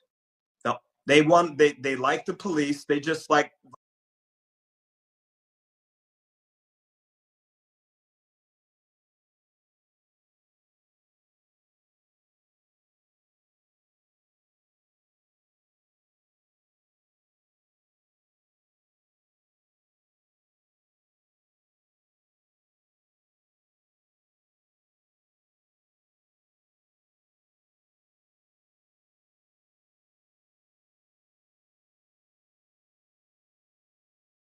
No, they don't need. Where's the on? I was like, y'all talking too long. No, they don't. Maybe. Where's the on? That's crazy. Yo, that's crazy. Like IG just told us we was talking too long, so they just automatically put us out. So I'm gonna get everybody back up as soon as I can. Except. Just you live ended? Yeah, it just said. Woo, woo, it just You know, it's weird because sometimes it will give you a like the timer, and then sometimes it. Oh, really? I never. Yeah, it hasn't done that in a very long time. Can you? Yo, what up? What up? Can y'all hear me? Yeah, yeah. What's up? What's up? What's up, Big Joe? So what I was saying, I don't know if you could hear me, is I wanted to dispel that, because I think that is part of what keeps the contention between the police and the community, because both sides think we hate each other. And I didn't get hate in the community that I worked. I can just be honest. The 15 years that I put in, I worked predominantly the Black and Hispanic community, and the people in the community showed me nothing but love and respect. I mean, of course, you know, you may be involved in having to take some people to jail and getting some foot chases and fights, but people didn't hate me in the community, because I think that same thing with you, Joe. I'm sure you can say the same exact thing. I think when you're in the community and they see that you're fair and you're trying to do the right thing, you don't get that hate from people. Right, and I was going to piggyback what you said. The only difference is I had to establish that when I first started, all they see is the uniform, and a lot of communities look at that uniform as negative because of these incidents that we had. But once they start respecting you and understanding you and learning who you are as an individual, they're going to respect you. I had a wonderful time after I got over that milestone of policing that community, because at first there's tension, what you walking around in the projects for. I'm like, this is my community. What? They were so, like, when I told a group of people this is my community, right? They looked at me like I was crazy. I was like, what? It was like, cops don't walk around out here. And I was like, well, I'm going to be walking around out here. So after continually having these conversations, like, yo, this is my community, then you start having a conversation. Then you start getting like, yo, you're pretty cool. Like, oh, man, I never met a cool cop. And then the relationship grows and it just filters out. And then it goes exactly like you said. Like, oh, I remember a few times where they will call 911 and request me because I had that rapport with them. Is Joe working? Can you bring him by here? Can you let him come by? So it's a matter of building that relationship, which I think we really need to get back to. It's not being done as much as it was back then. And so for that, who was that? So for that question is, a relationship can be built. It definitely could be built. You got myself and Said who worked those projects and done it. Go ahead, Ryan. What you got to add to this conversation? He's spinning. Oh, I think he just got off of work. He said he just got off of work. He was on his way. He's on his way home, I guess. You know what I think they should do more, and I know that they probably do this more out where you guys are, like New York and those areas, because of the congestion, but we don't really do foot patrol, and stuff here. Yeah. I think when you park your black and white, and then you just get out, you just walk around the neighborhood and you walk into business. Yeah. Man, and you meet and greet and you talk to people, man. I think they're beautiful interactions. You see the same people every single day. Like you said, it's your community. You should be, as an officer, you should be invested in wanting to keep people safe, protect the citizens and stuff. I got to know a lot of these kids, and we'd have shootings and stuff, and I'm telling you, a lot of times, Joe, I got my fingers crossed because I'm like, man, I hope it ain't so and so. You hear the street where the shooting comes out. Yeah. And man, so who it is. And part of you're like, man, I hope I don't know who it is. As you establish, it's weird that it's a weird relationship that you establish, and it's hard for me to explain, even with guys who are like gang members and out there that are like doing, and I'm talking about putting in that real work. It's a really, really, what I'm saying, a really real relationship that you establish, guys in there. Hey, Ryan. Yeah, can you guys hear me? Okay, we can hear you now. Go ahead. You got something to add? Hey, sorry, man. I'm driving home, man, so I got it hooked up on my thing. Thanks for having me, man. Thanks for having me, Joe, and says good seeing you. I wanted to rehash. I hate bringing up old stuff, man. It was hard because I was at work, so I couldn't tune in to chat. But there was so much I wanted to say about that conversation. I think Joe And even Mitch, you guys are on with the whole video about with the two kids fighting. It's too early to tell whether or not that officer was racist. Now I know Mitch said that she had implicit bias, and a lot of people were saying she had implicit bias. But even then, if you really think about it, it's still even too early to determine that. And here's my reason for that. Is because let's just say this was a rookie officer. I mean, you, Joe, you probably know, I know you know, but how many times have you been around rookie officers that you get caught up in a hostile situation? To us, it looks like it ain't that big of a deal. It's a fight. But to the rookie officer, that's the biggest thing you've seen. So if you don't know how to react, she had that look on her face like, dang, what do I do? Like, all right, well, all else fails, I'm just going to go help him out. And so we don't even know. Now people want to claim implicit bias or racism. We don't know that. Now, could it be that? It could possibly be. For all we know, she could be racist. For all we know, the officer could be racist. But we don't know that. And so the way this video was disseminated, it was with the rhetoric that this is racist 101, and that we should all know. I agree with you. I think the tactics were terrible. Like the officers, they should have been. I mean, they gave up the back. They allowed them to get behind the guy to get behind them. The tactics were terrible. Can you guys still hear me? Mm-hmm. Yeah, we can hear you. So the tactics were terrible, but my bad. The tactics were terrible, but what it comes down to is like we live in a society now where everybody wants this microwave answer, like, oh, this is what it is. And when you don't hear what you think you want to hear, you get all pissed off. And I had so many people crucify me on my post for that. And I'm like, why? Y'all crucifying me for being objective? Like, we talking about being objective? So I had to throw that 2 cents in. I mean, because everybody's so quick to say racist. And like said, like you, Joe, I don't mind calling bad police officers out, but we can't confuse bad police work with racism.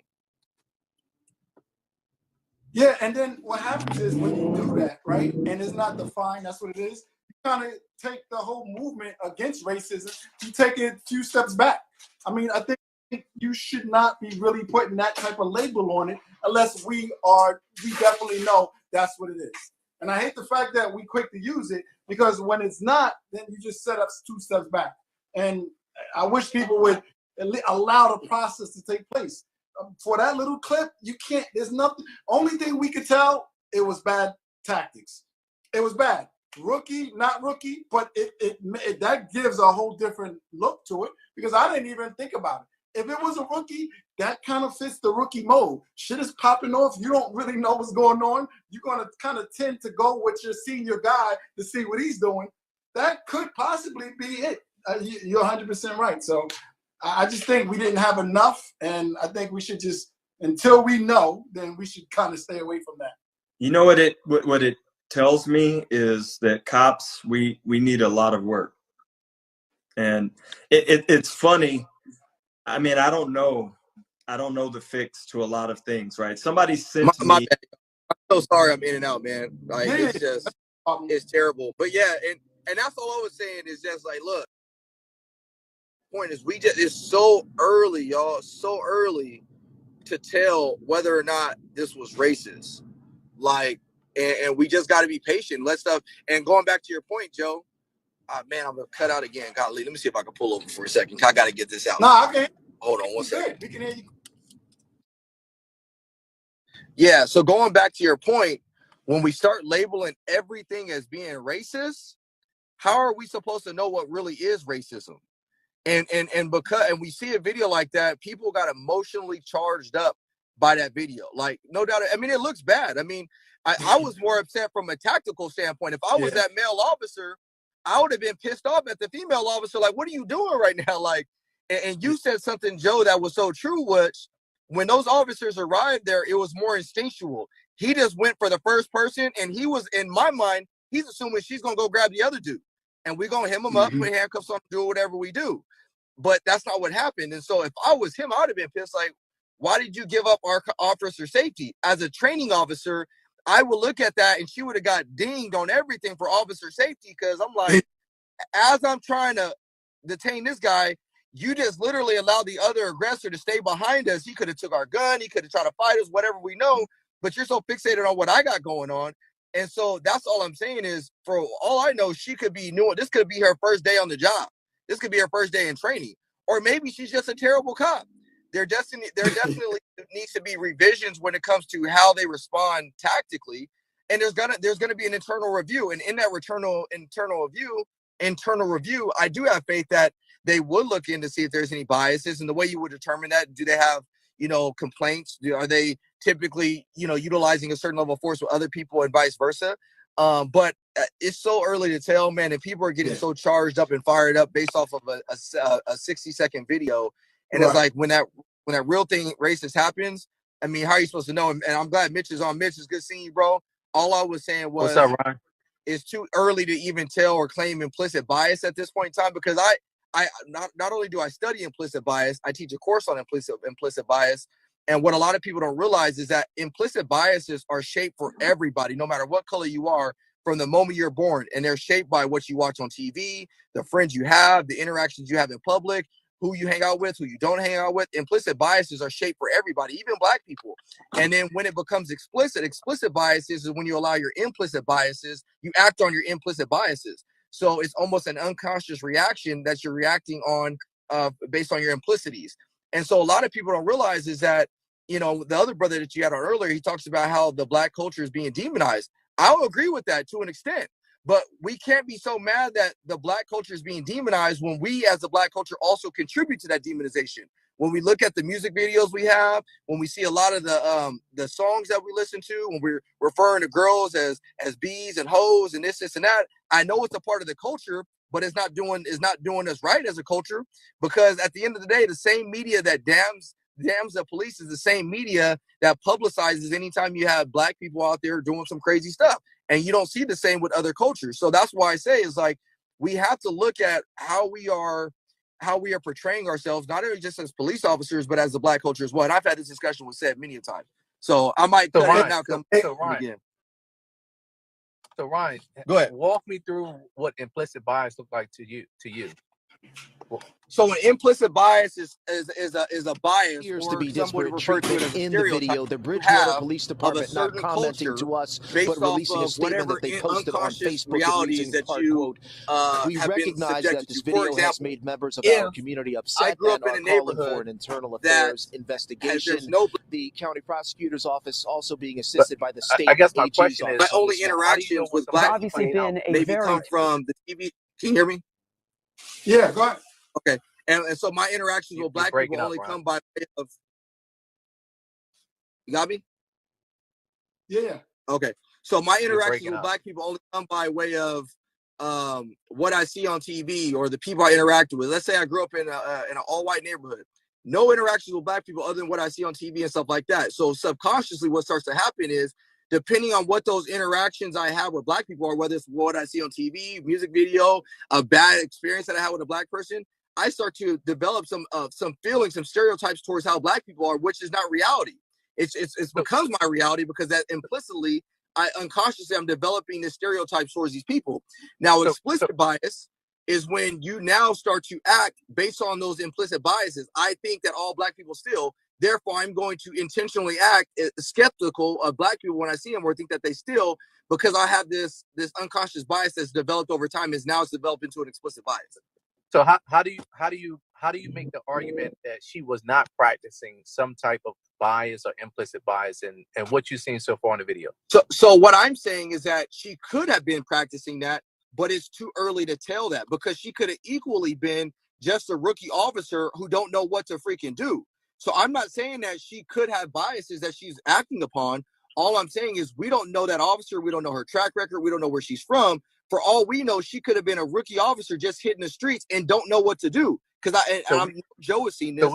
I know Seth has seen this. How many times have you guys been with rookie officers that literally get that deer in headlights look when they don't know what to do? So we need to rule out the fact that that she's not a rookie officer to say that this could be an implicit bias type of practice that she was exercising.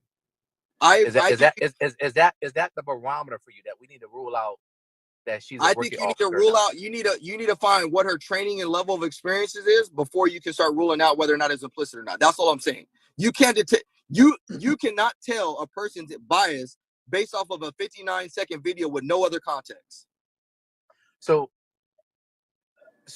looking at a video, I don't know I don't know how long you've been in the chat or watching, but two things that I pointed out, two assessments. One, you see a white kid who's agitating a black kid, right? The black kid defending himself. He actually, in my opinion, was losing the fight, right?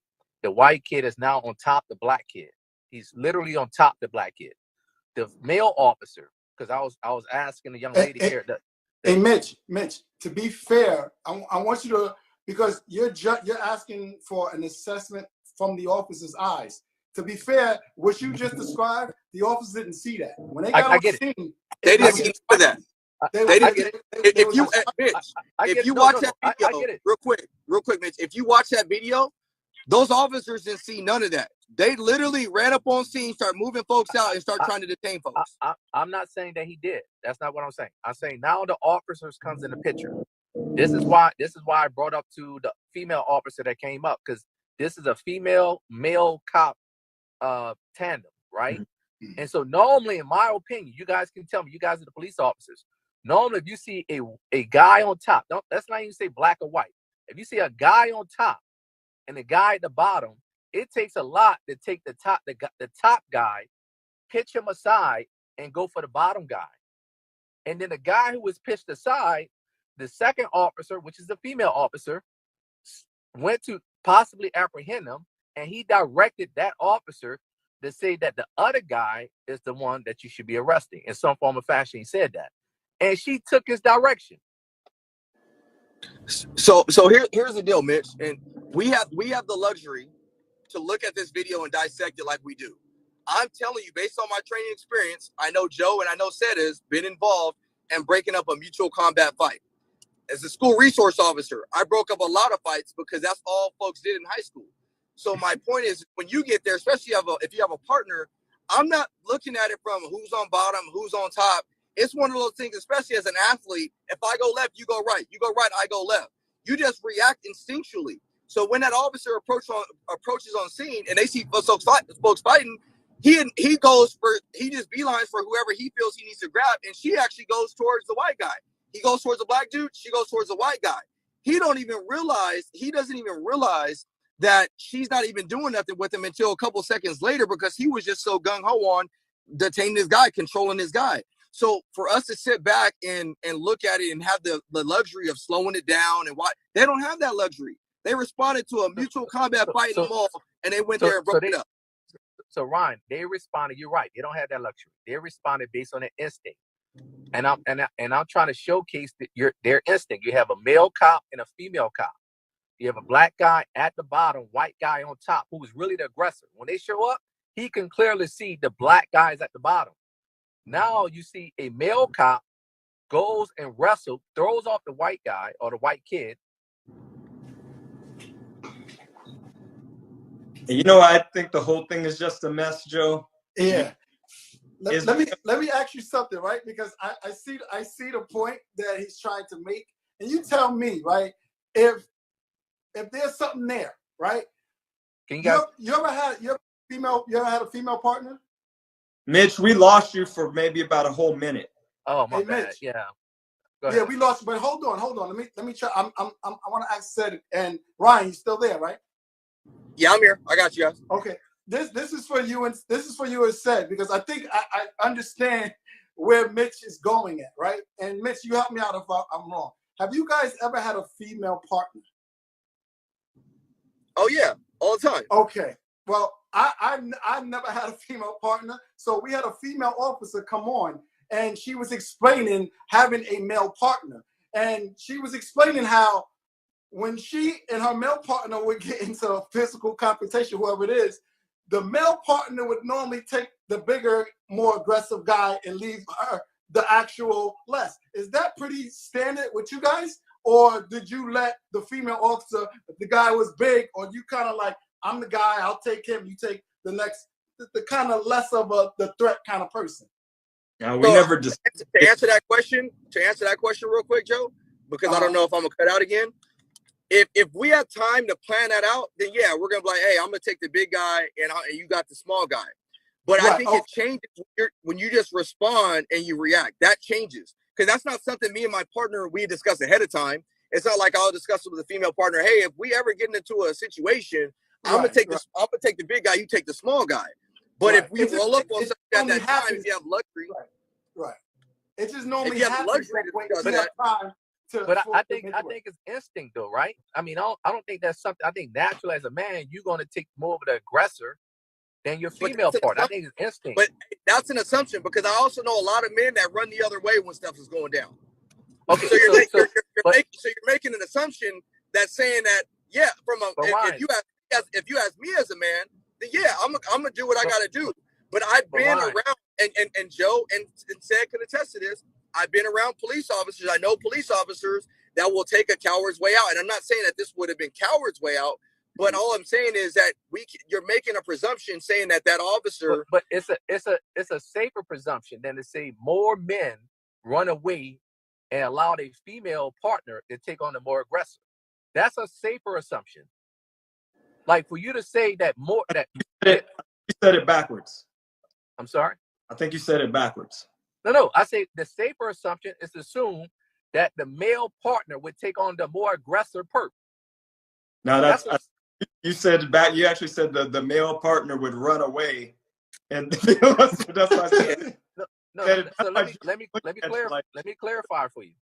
It's a safer assumption to assume your male partner in a male-female tandem police partnership would take on the more aggressor perp. That's a safer assumption. Is that to say? In an ideal world, yes. But there's a lot of safe assumptions I can make, but we don't live in an ideal world no more. We all know that. I'm just saying pure hypotheticals. I think when you guys are cops, you tell me, do you see more? I would say from my experience that the female officer would jump on the big guy too because she's trying to get into the action. They may almost merely dismiss one person over the other. You know what I mean? Listen. There is no way I can't justify what the hell happened. So are y'all making an argument that the women are taking on more aggressive perps than the male cops? Ryan. Yeah. What's up, Joe? Listen. Let me ask you a question. And Mitch brought this up. The male officer, right? He went past the guy who was standing over the kid, past him to go to the kid that's on the ground, and left the guy standing for the female officer. Do you see an issue with that? The only issue I see, because I watched that video multiple times, it happened literally when they approach, it was one of those, and I've been in a situation where it was one of those, just grab somebody and do something. That's what it looked like. But you normally grab the first person you can get hands on. You don't slide by. But if you look at the angles, and I hate to look at angles in this because it really is irrelevant, but if you look at angles, she was on the right side, the side that the guy was actually on top of the guy. He was on the left side where the guy was he had the best angle of the guy laying on the ground. I don't like looking at angles just because I think it's irrelevant, but if you actually look at it, it's like if they were to split and grab a person, it's not like they had a cross. So he would he's going to the guy that's on his side while she goes to the guy that's on his side. But again, I think that part is irrelevant. I honestly think this was just more so bad police work. And the last point I'm going to make is this, and I keep going back to this. Joe said, we were all that rookie officer at one point in time, right? Right or wrong? No, you're right, 100%. So during that time, was there ever a time where you saw your FTO or your field training officer doing something and you didn't know what the heck to do, so you just look at them and just try to find something to do, and it was completely wrong? Have you ever did that? I know I did. Oh no! I think that happens to everybody. But I think it might not happen to Brandon, but it happens to everybody else. But I think it's important not to paint this with a rookie officer experience. We don't know that, and we shouldn't introduce that. I had to. That's his boy right there. I had to. That's Joe. So we can't go to the rookie officer excuse because we don't know if she's a rookie or not. And so, but she is an officer. She's trained. She's on the beat, and she should be following protocol. I think it's a little overreaching for me. I mean, even if I wanted to break up a fight, it's natural for me to grab the person on top.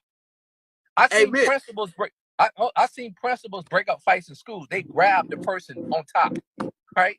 And so, in the second piece was the white kid directed the officer to the black kid, and then Joe enlightened me. Thirdly, the white kid went on TV, or he made a public statement, says, "Hey guys, if you want to arrest me, you can come and arrest me." He said, put handcuffs on him. He said, you can put handcuffs on me. Him and his mom now are supporting the black kid. This is some crazy shit right here. Come on, guys. I mean, we got and implicit bias is so hard to call because it's not overt. Understand something. He told us I'm not discounting what you're trying to say. I'm not discounting that. But what I'm saying is that everybody wants to make this assumption without knowing anything else about it, and that's all I'm saying is wrong. Like, why do we have to be judge, jury, and all that stuff now? Sienna Why? recorded that mall video and is friends with Well, Joey, because we know how this typically plays out, right? Because No. You can't use that as an excuse, because you can sit here and say, "Oh, we all know how this typically plays out." You can't use that as an excuse. Do we use the same theory when we start prosecuting folks? Let me respond to you, Ron. So, because the video can't fool your eyes, I just gave you 3 crucial points. The video says it all. You just don't see that happen to a black kid. You don't see, if you reverse the roles, you cannot give me an example where that played out that way. You know what's funny? Hey, you know what's funny, Mitch?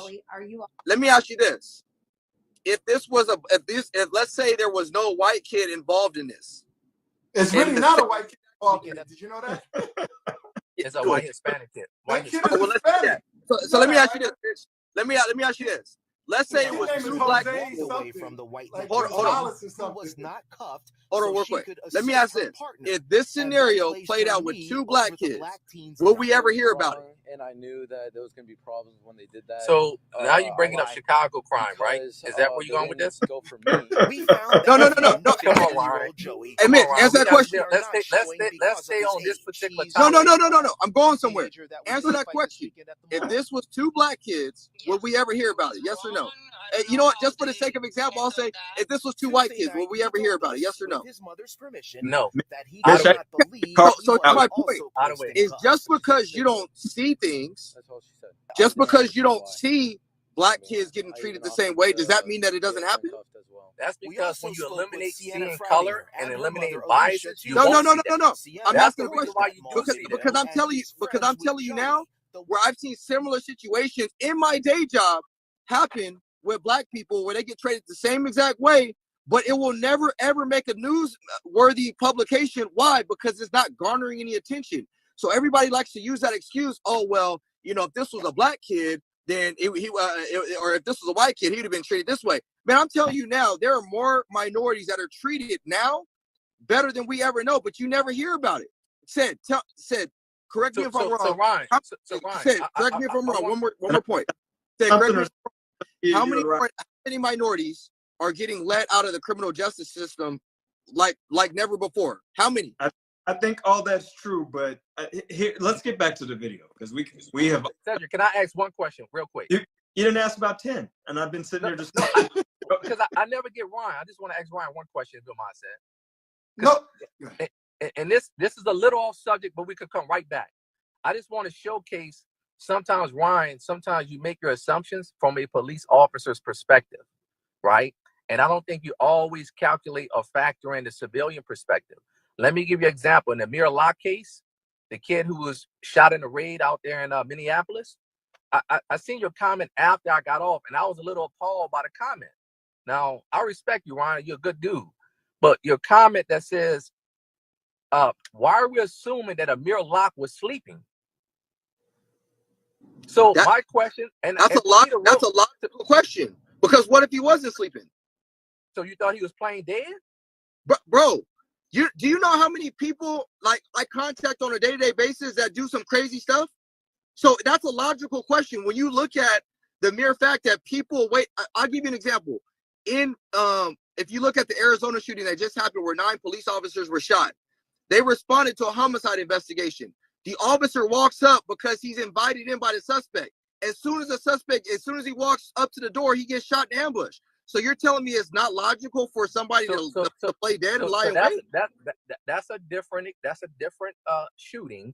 My question to you is why would you assume that he's not sleeping? The search warrant was strategically served during a time that we think that you guys are thinking he's sleeping.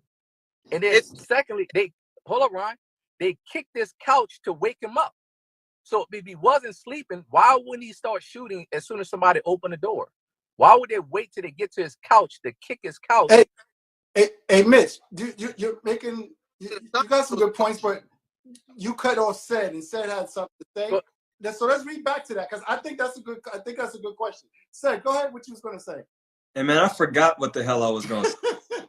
Because you were talking about this case. Me and Sad talk all day. I never get a chance to ask Ryan a question, so I'm sorry to cut off Sad. But Sad and we talk all day. So yeah. I just want to ask Ryan that one question. My thing is, right, and this is why I stick to, like we talked about on our back chat. You stick to because when you start playing these what ifs, whatever side that you want to protect, you can make a what if for that. So I try to stay away from the what ifs and just say, look, this is the facts of the case. And Joe, that's exactly what I'm getting at. Joe, right, what you say is right, because you have to stick to the facts of the case. What I was saying in the Mirror Lock case, I'm just saying it was a question. What if he was playing sleep? I could, like Joe said, I could what if all day. The point is that we didn't know any other facts of the case other than they hit a no-knock. They served a no-knock warrant. He wasn't on the warrant. He got killed because there was a threat that was presented. All I'm saying is, absent of that, there really wasn't a lot of other facts. But everybody else wants to go out there and make these assumptions. If it was a fifth, I'll probably be drunk. Everybody wants to do all that. We can't if stuff. We just got to go based on the facts. All I'm saying is slow down. Everybody just needs to slow down. Let's see what happened. Let's see what they thought. Was he awake? Was he not? Why can't we do that? That's my only question. I'm not saying what you're saying is a wrong. What you're saying is wrong, Mitch. But all I'm saying is, just as much as everybody wants to say he was asleep, why can't I ask the question of what if he wasn't asleep? What if he was playing sleep? Because I've seen stuff like that before. That was never in dispute. That's an assumption that you're making. That's the only reason why I brought that up to showcase is it an assumption that you're making that he was asleep? Is that an assumption? No one questions if he was sleeping. Mitch, let me ask you this. Is it an assumption that he was asleep, or is it fact that he was asleep? It's a fact that he's asleep. Based on what? The fact that they had to kick the couch. No. Based on what fact about that investigation do we know that he was sleeping? How would you not know he's sleeping? No, that you're deflecting. Based on all right, I'm asking. So are we gonna question every raid and assume that they're not sleeping? No, I'm saying that we don't know what the facts are. We don't know whether he was sleeping or he wasn't asleep. So we might hear statements. How do you prove that he was sleeping, and Ryan? There's the same way you heard in the Breonna Taylor case when we found out after the fact that they actually knocked. The rhetoric around the Breonna Taylor case was they never even knocked. They just went in. When all the witness statements and everybody came out, they were like, "Oh yeah, we heard him knocking." They knocked multiple times. It's the same thing. How would you prove? Because he got shot when he got startled and he woke up. Mitch, do you know what goes into an investigation? Said, why don't you school Mitch on what goes into an investigation anytime you're doing something like that, or even Joe, school him up. Educator said, how do you prove if somebody was sleeping? Because I'm assuming they served a warrant at a time. But look, but my thing is, what y'all arguing, what y'all are debating about is so irrelevant because neither side can prove that. Like the probability and the reason why we hit search warrants that early in the morning is to catch them while they sleep. But to say, right, yeah, I'm 100% sure he was asleep. That's the whole there's point. No proof of that. To say, right, that he was or wasn't asleep, there's absolutely no proof of that. Like no one can make that argument. Is the probability that 5 o'clock in the morning, we want to catch people when they're asleep. We want to catch people when they take naps. So, and that's accurate, Joe. But Joe, that's an accurate statement. But let me ask this though. What if when all the full report comes out, because we know how long these reports are, these reports end up being 100 pages long. What if in the reports that comes out, there's multiple officers that said, no, we actually saw somebody run across the window, or we actually heard something as we made entry. Would that change? Would that potentially change the investigation? What that has to do with him sleeping? No. He's saying, right? If later on, if there's additional information that come out that prove that he wasn't asleep, then that kind of changes the dynamics because that's information that we didn't have before. But right at this moment, There's no way to prove yay or nay. I just think sometimes we play lawyer. If we can just raise reasonable doubt, I can just throw out anything, even though the probability says is more than likely that he's sleeping. We're just gonna throw out the small probability that he's not. Joe, I'm gonna give both Ryan and Mitch this card right now that I gave you. To be fair, I'm giving it to both of my brothers. Team light, because as Joe and I have sat here right there. Man Ryan, team light skin. Hey, Joe and I have sat here quiet. Both of y'all been full of this. Because when you start. Hey Ryan. Go ahead, Sad. I'll cut you off, Sad. Go ahead, Sad. Ryan, so get back to the. Ryan, can you hear me? And I'm gonna rock with Mitch on this a little bit, so I know it's gonna be a little surprising. Right, and we can look at protocol. We can agree that the police. We don't know if she was racist, implicit bias, all that stuff. I don't want to talk about, but damn it, the three of us who are cops know this. And we are gonna grab whoever the primary aggressor is, right? And we're trying to explain, because it does. That's why Mitch is smiling at us. You see, I ain't said a whole lot because that SHIT looks real bad. It looks it does. And I don't think any of us are doing that. Because if you sit here and you really think about it, no cap, we got 47 people here. We need to keep this real. Right. They threw the primary. I don't care if they both black. Right. They throw the primary aggressor off. Where did you do that? Throw the primary aggressor off, right, and then you jump on the dude who's getting beat up, or whoever. Right. Terrible. It looks terrible, and I don't think any of us are disagreeing on that. Now to couple, we can say that the kid was not black, but damn it, he until it was brought to my attention, we gotta be honest. Everybody probably did think he was a white kid, just from perception. I didn't even believe when I saw that. I thought he was white. Yeah, and me too. And that's why I said I gotta keep it real. Because we are kind of changing the narrative and going, well, he was Latino, but damn it, a lot of Latino people pass for white folks too. That is true. We got to keep it a buck here. Yeah. That SHIT looks real bad that they threw him off and then both of them jump on. Looks bad. And that's the funny thing is none of us disagree on that. Like I never disagreed with it. And what's crazy is my point is so simple, is that look, I'm not saying that it ain't bad. I'm not saying that it is great.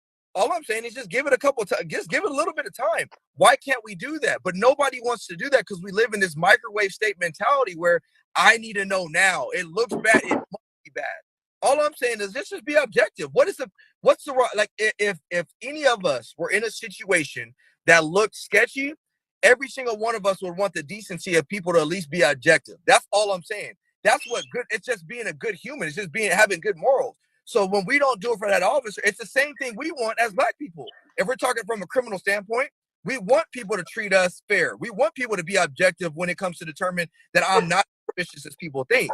So somebody mentioned it earlier in the live is we can't start becoming the things that we are so in opposition to.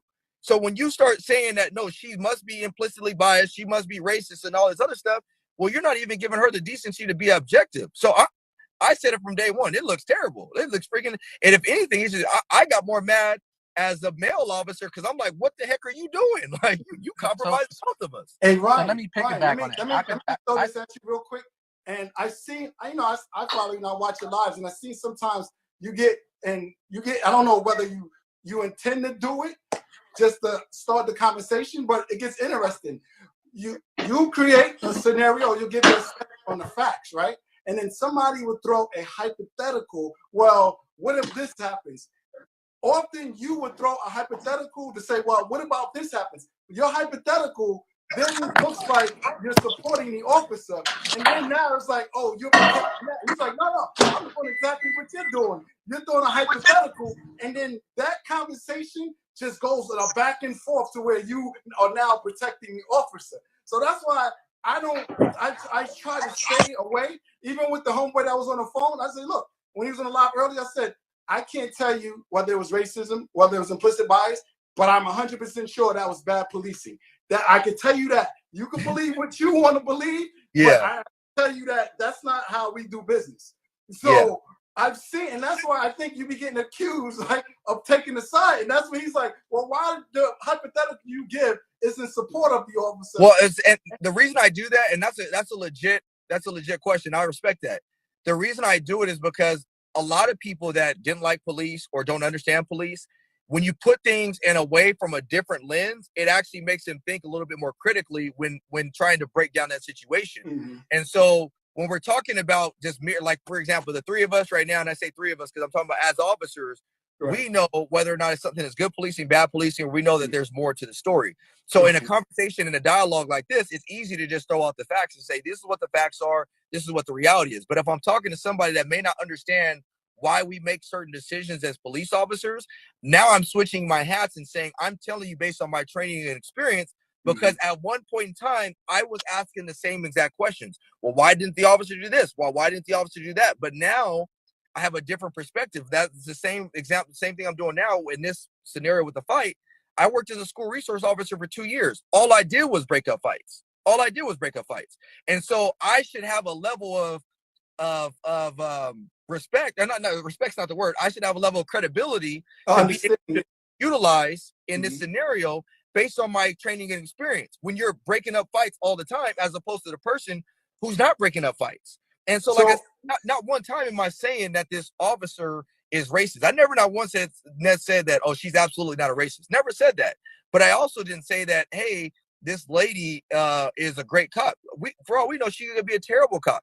All I'm telling people is just give it time. And the reason I'll use those hypotheticals is because that's one of the best learning methods. I do it with my kids all the time. Anytime my kids make a mistake, if I try to tell them what to do without actually giving them an explanation or reason why, it kind of goes over their head. But when I put them in the shoes of why their sibling may feel the way they feel, I'll ask them, and we've all done this as parents, how would you feel if your brother did A, B, C, D, and E? Oh, man, no, I get feel good. I get it. I get what you're saying. I guess the thing that Mitch was making a point at, where who goes past the guy that's the aggressor to go to the guy on the floor? Like, and that's a good question, because it's a valid I don't know nobody never who do discredit that. Like, it's a great question. Dealing with kids in the schools, you probably have more experience than both of us breaking up those fights, because when you see somebody in a classroom and I guarantee you're grabbing the guy on top throwing the punches, and you're not going to go past him to get to the guy on the floor. So I think that was a really good point. It's a great question. It's a valid point, Mitch. And like I said, I'm not trying to discredit your question, but all I'm saying is that we just have to also, equally with that question, we should also be able to ask the question, well, this is a female officer. You had a female officer on earlier. A female officer mentality is going to be different from a male officer mentality. It just is what it is. It comes in our DNA. It comes with our gender. You have more male officers that are more liable to go hands-on with somebody than they are to use something on their tool belt. Where you may have a female that's more liable to use a taser or something else because she don't want to go hands-on. There's so many other factors, like I said in my video, that we just don't know yet. And so until we know that, until we find out other information, then we can come out later and be like, no, this officer was absolutely wrong. Or this officer, they need to get off the street. She has a track record of treating people differently. But we don't know those things. We don't know those things right now. So the problem, I will add to that, right? And I respect that position. The problem with the civilian side of that, right? When they hear say, oh, let's just see things play out, civilians, they say, you know what? Police investigate police. They would find any kind of way to try to cover up or try to skew the evidence or skew the narrative to showcase or prove that the officer was in some kind of way was right.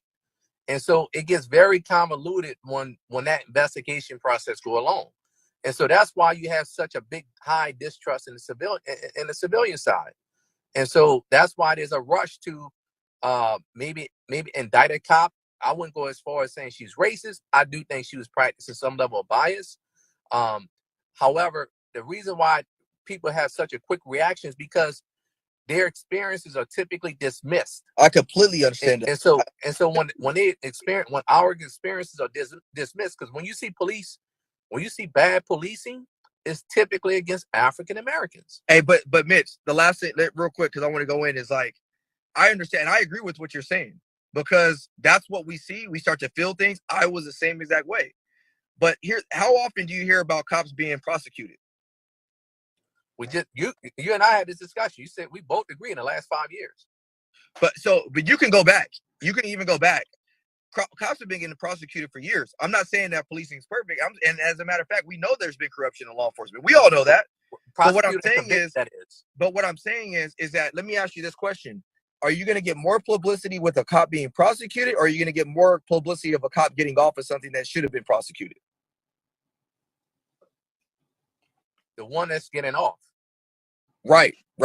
So those happen. I mean, the way it's in our faces, it seems like it happens all the time. But if you do a Google search right now, officer gets arrested, you will find tons of officers that are being prosecuted for crazy things, rape, using drugs, this or that. But it's not hitting our mainstream news media. So to go back to your point, Mitch, is I agree with you of why the community feels that sentiment.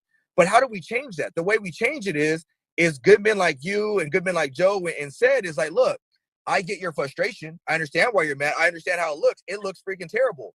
But at the same time, we have to realize that cops are being prosecuted. Just because you don't hear about it doesn't mean it's not happening. It happens all the time. It takes a simple Google search right now. You can go on Says on his computer right now, and he can type in "cop was prosecuted," and I guarantee you he's going to get multiple things that come up right now. I'll make it easier for you. Just scroll down my page. There it is. Yeah, Joe. Yeah, exactly. Joe's page is dedicated to that. So it happens a lot. But are you seeing what's going on Joe's page reflective in the news media? No. Yeah, and I agree with Ryan. I agree with Ryan because sometimes it's hard. And I see something, I go, damn, I didn't even hear the news ain't even play this. I see that all the time. It's like, damn, the news ain't even play this. So when I come across these videos and then I didn't hear about it in the mainstream media, that kind of tells you they want to control the narrative of what they want to put out because they are getting prosecuted. Yes, and so what we're doing right now with this video is fueling that same narrative.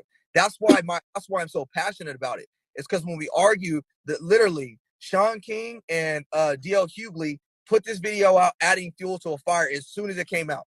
So you're fueling this growing narrative when me and Joe are just talking. It's like, look, like I get what you're saying, but this is why people feel that way. It's because when you are blasted like this, oh man, here it goes again.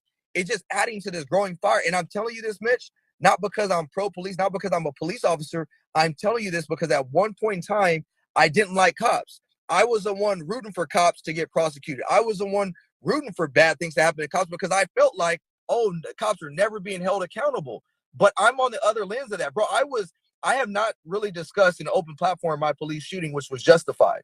But if you looked at my police shooting just from a mere optics standpoint, people would be like, man, bro, like I can't believe you shot at that dude. But when you hear the context to it, you're like, oh shoot, like no wonder this dude freaking shot. And so I've been in that. And that was one of the most scariest moments of my life not because I thought that I was gonna die in that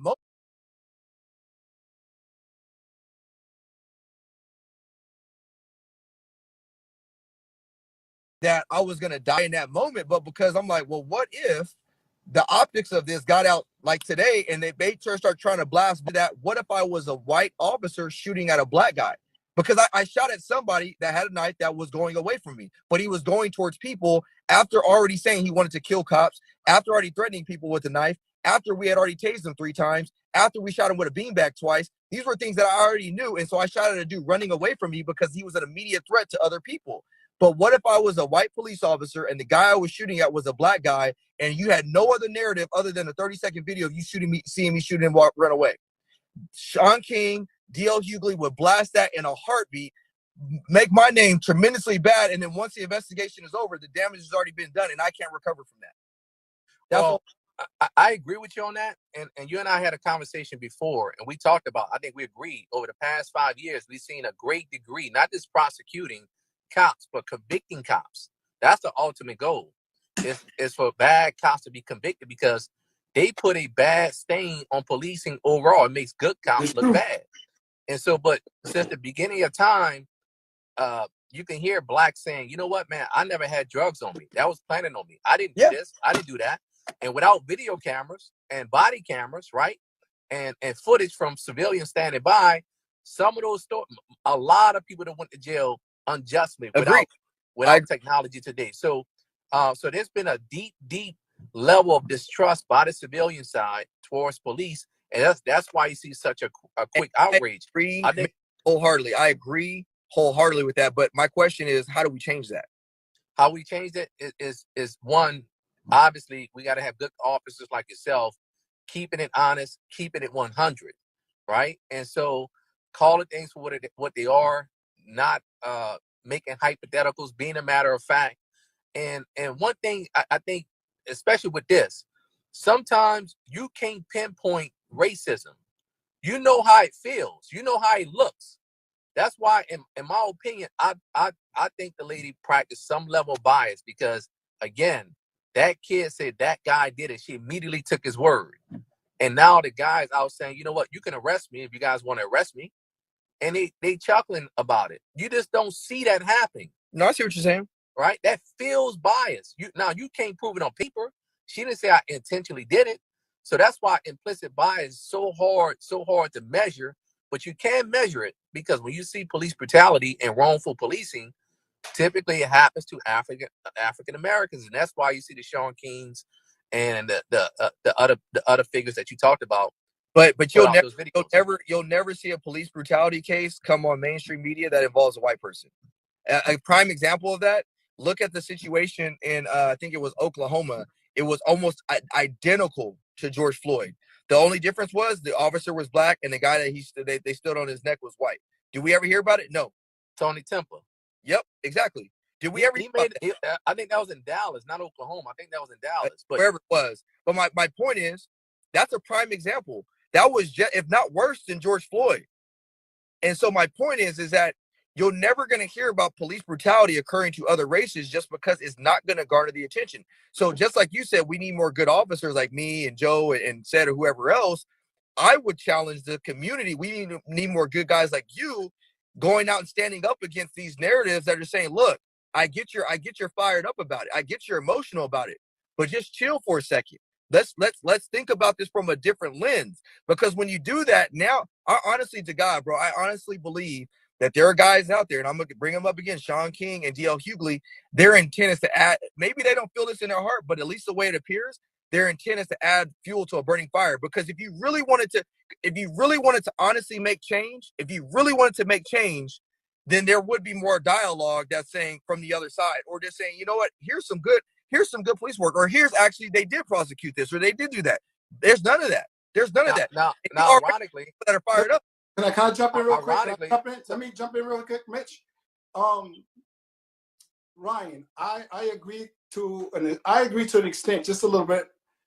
And what I mean by that is, like, you see how you're pushing it on the civilians to actually make that notification that we got good guys.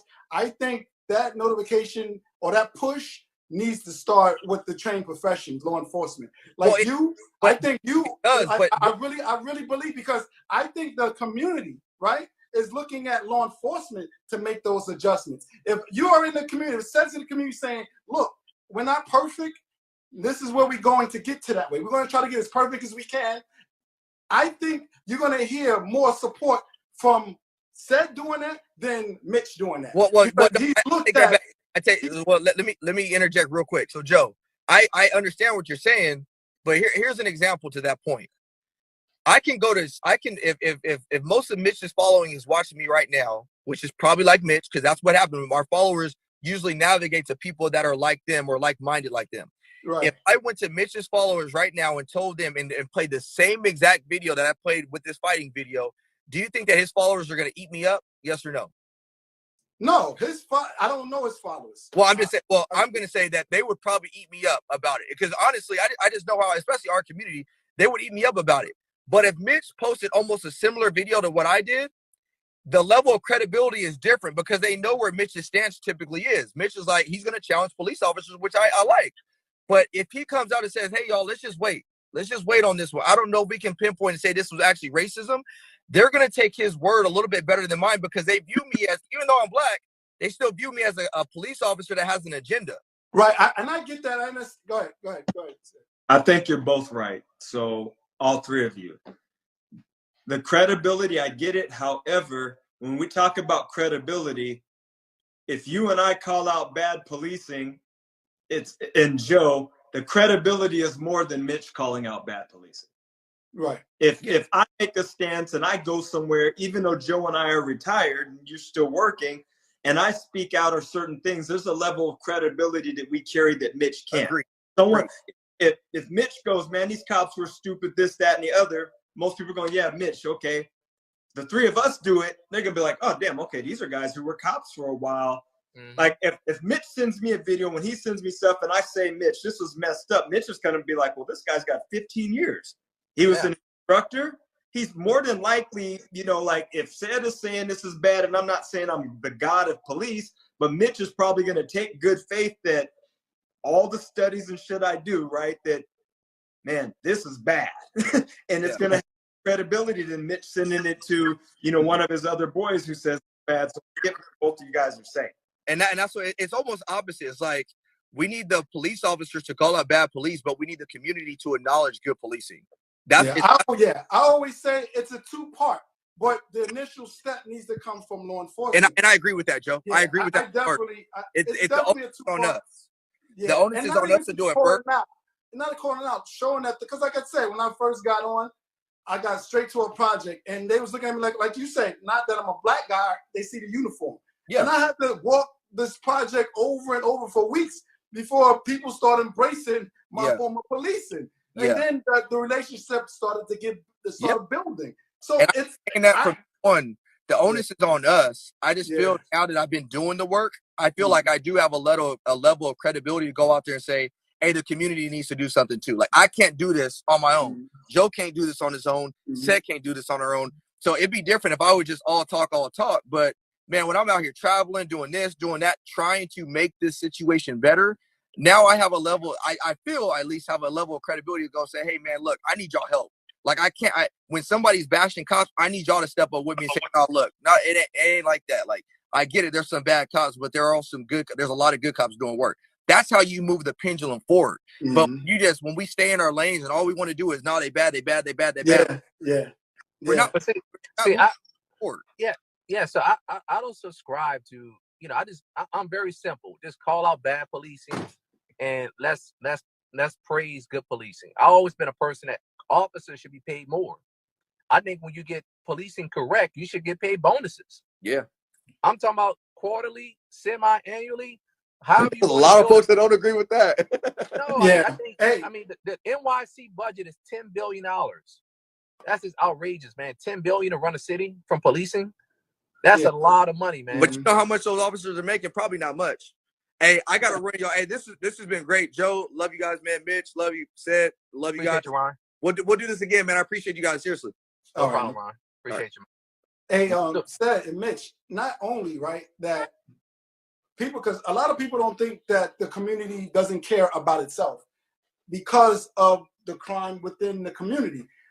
I'm here to tell you firsthand, once I established that rapport, people think I was just this great cop as a patrol guy because I was recovering guns, murderers, robbers, and it had nothing to do with being a great investigator. The community was giving me all the information about who was doing what, because the community knows who's doing what before anybody. So they do care, but they want to know that the officer, the law enforcement officer, understands them, doesn't get them burnt, it doesn't come back to them. Most of my cases that I got medals for example, as a patrol officer, was because just the community was just feeding me information. They would say, yo, you know that shooting that happened? It was such. You know, but people don't think that community cares about it. Cares. But the community cares a great deal because they was feeding me this information. But I had to gain that level of trust and respect to get that type of information. But not a lot of officers was doing that. We sit here and say, look, how many officers we know that do that? It's not a lot. But we got to understand how we fix that problem. We talk about on a solutionary conversation. These are one of the conversations that we need to continually have. So Joe, I'll add to that, right? Because, you know, I try, you know, because when we talk about these these policing situations, right, it kind of get me in the mind of thinking about police officers, right? I'm a coffee drinker.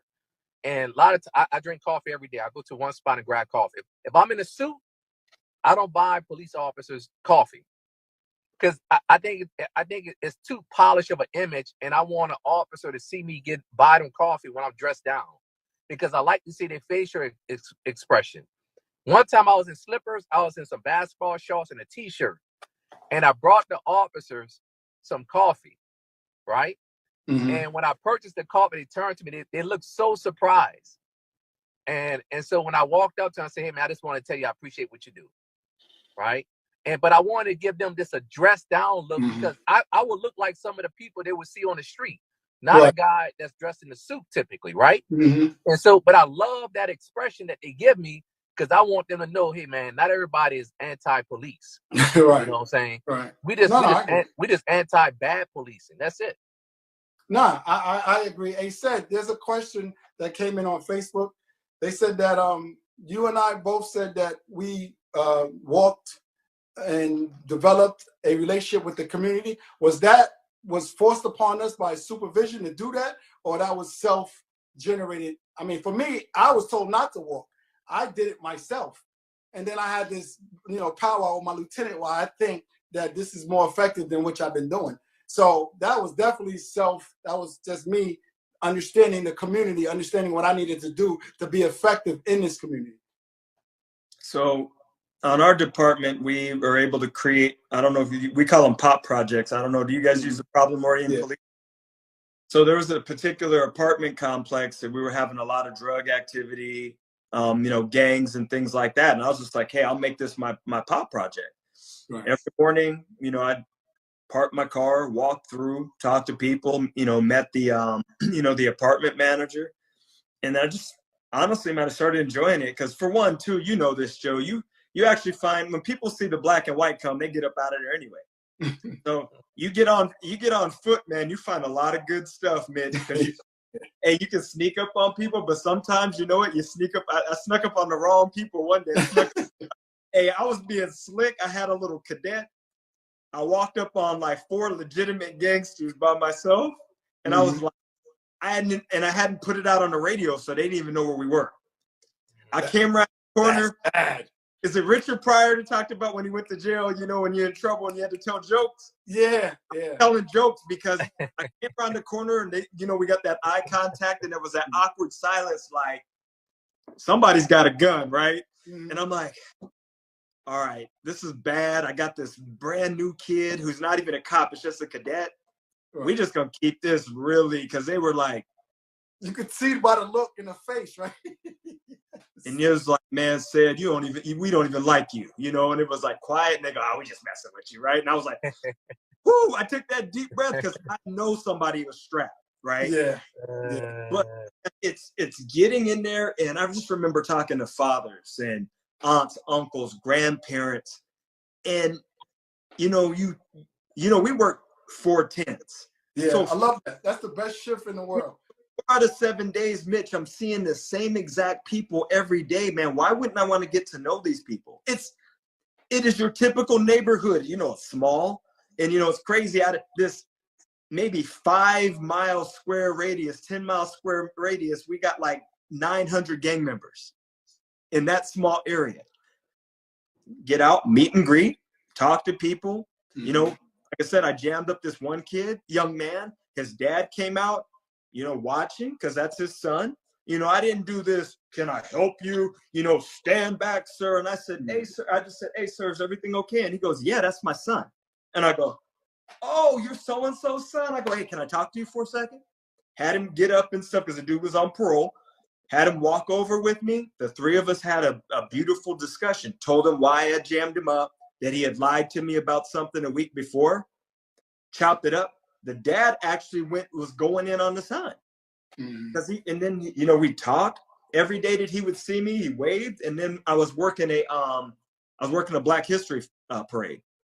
I forgot who the dude was. He's over there with like 3 or 4 other brothers, and he's like, "Yo," and Joe, I'm like, Yeah. You know, and it's the remember me, and the remember me is always somebody that you've arrested. Yeah. Right? And so, Mitch, I got that. Oh man, here we go at Black History Parade. And he said, I'm so-and-so's father. And he said, man, I was telling these other dudes about you, and I saw you walking. He said, man, that's a good officer there. That dude cares about the community. He explains to people what's going on. You know, he's not very authoritative unless he has to be. I think most people, man, I think police work is actually easy. You know, we talk about it's a difficult job. It is having a relationship with the people. And you have to understand that some people are you're going to have to, you may get into a shooting, you may have to chase them, but that's a very small percentage. That is, it really is. Why, you know, when the question before about the hate that we get in the communities and things like that, I disagree with that.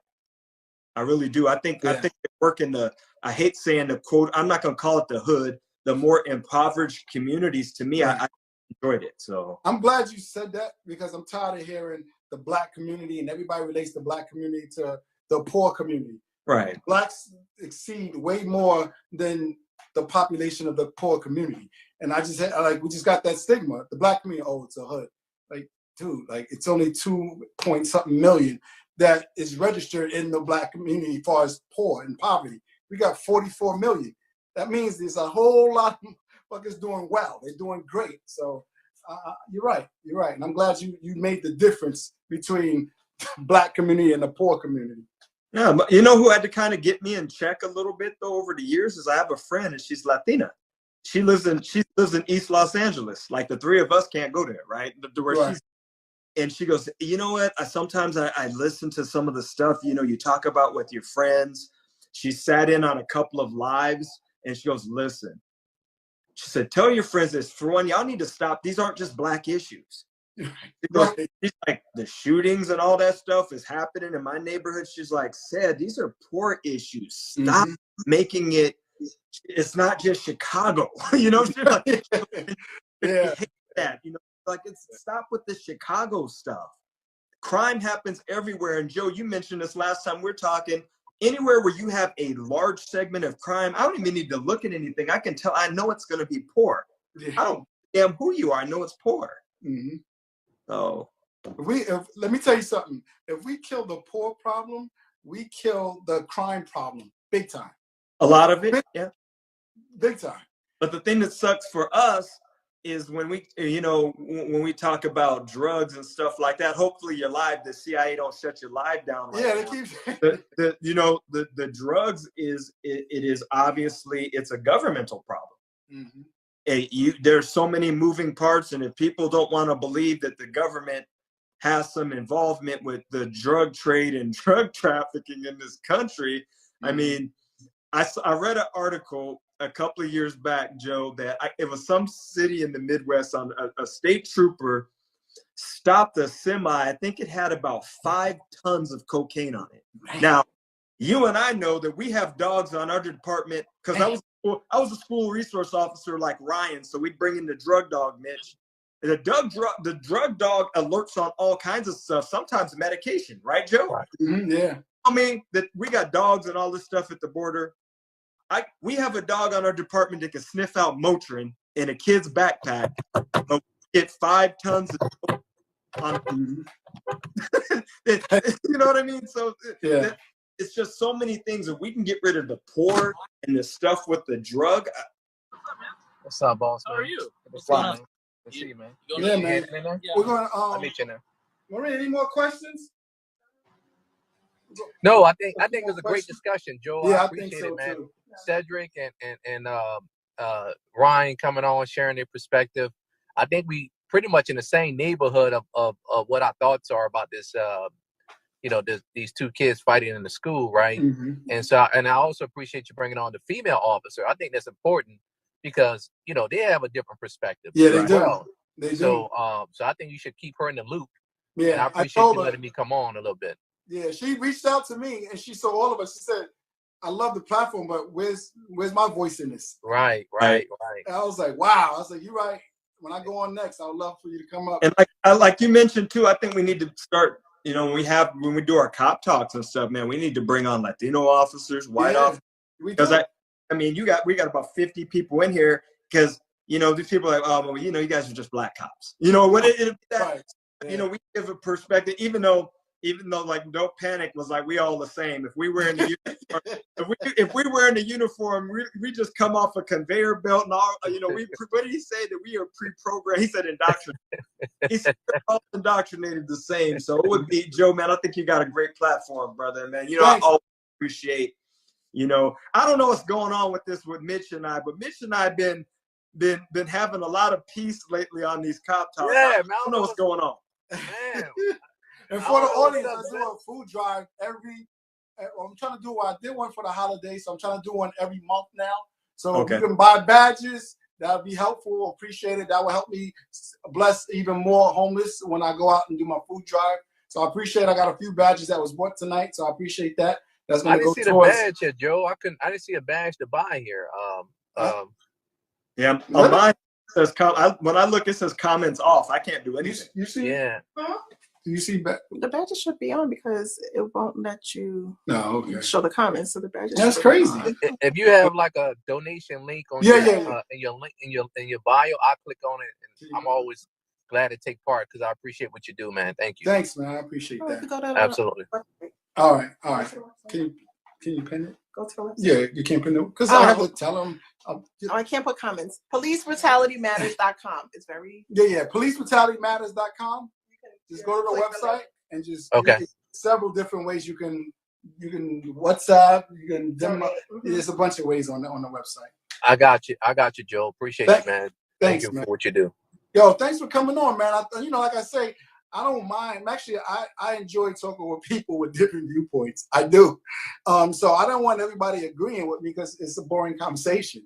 So it's easy. We put it out, the experiences, the training, and people do what they want with it. We're not here to change your mind. If you change your mind along with what we're giving you, then so be it.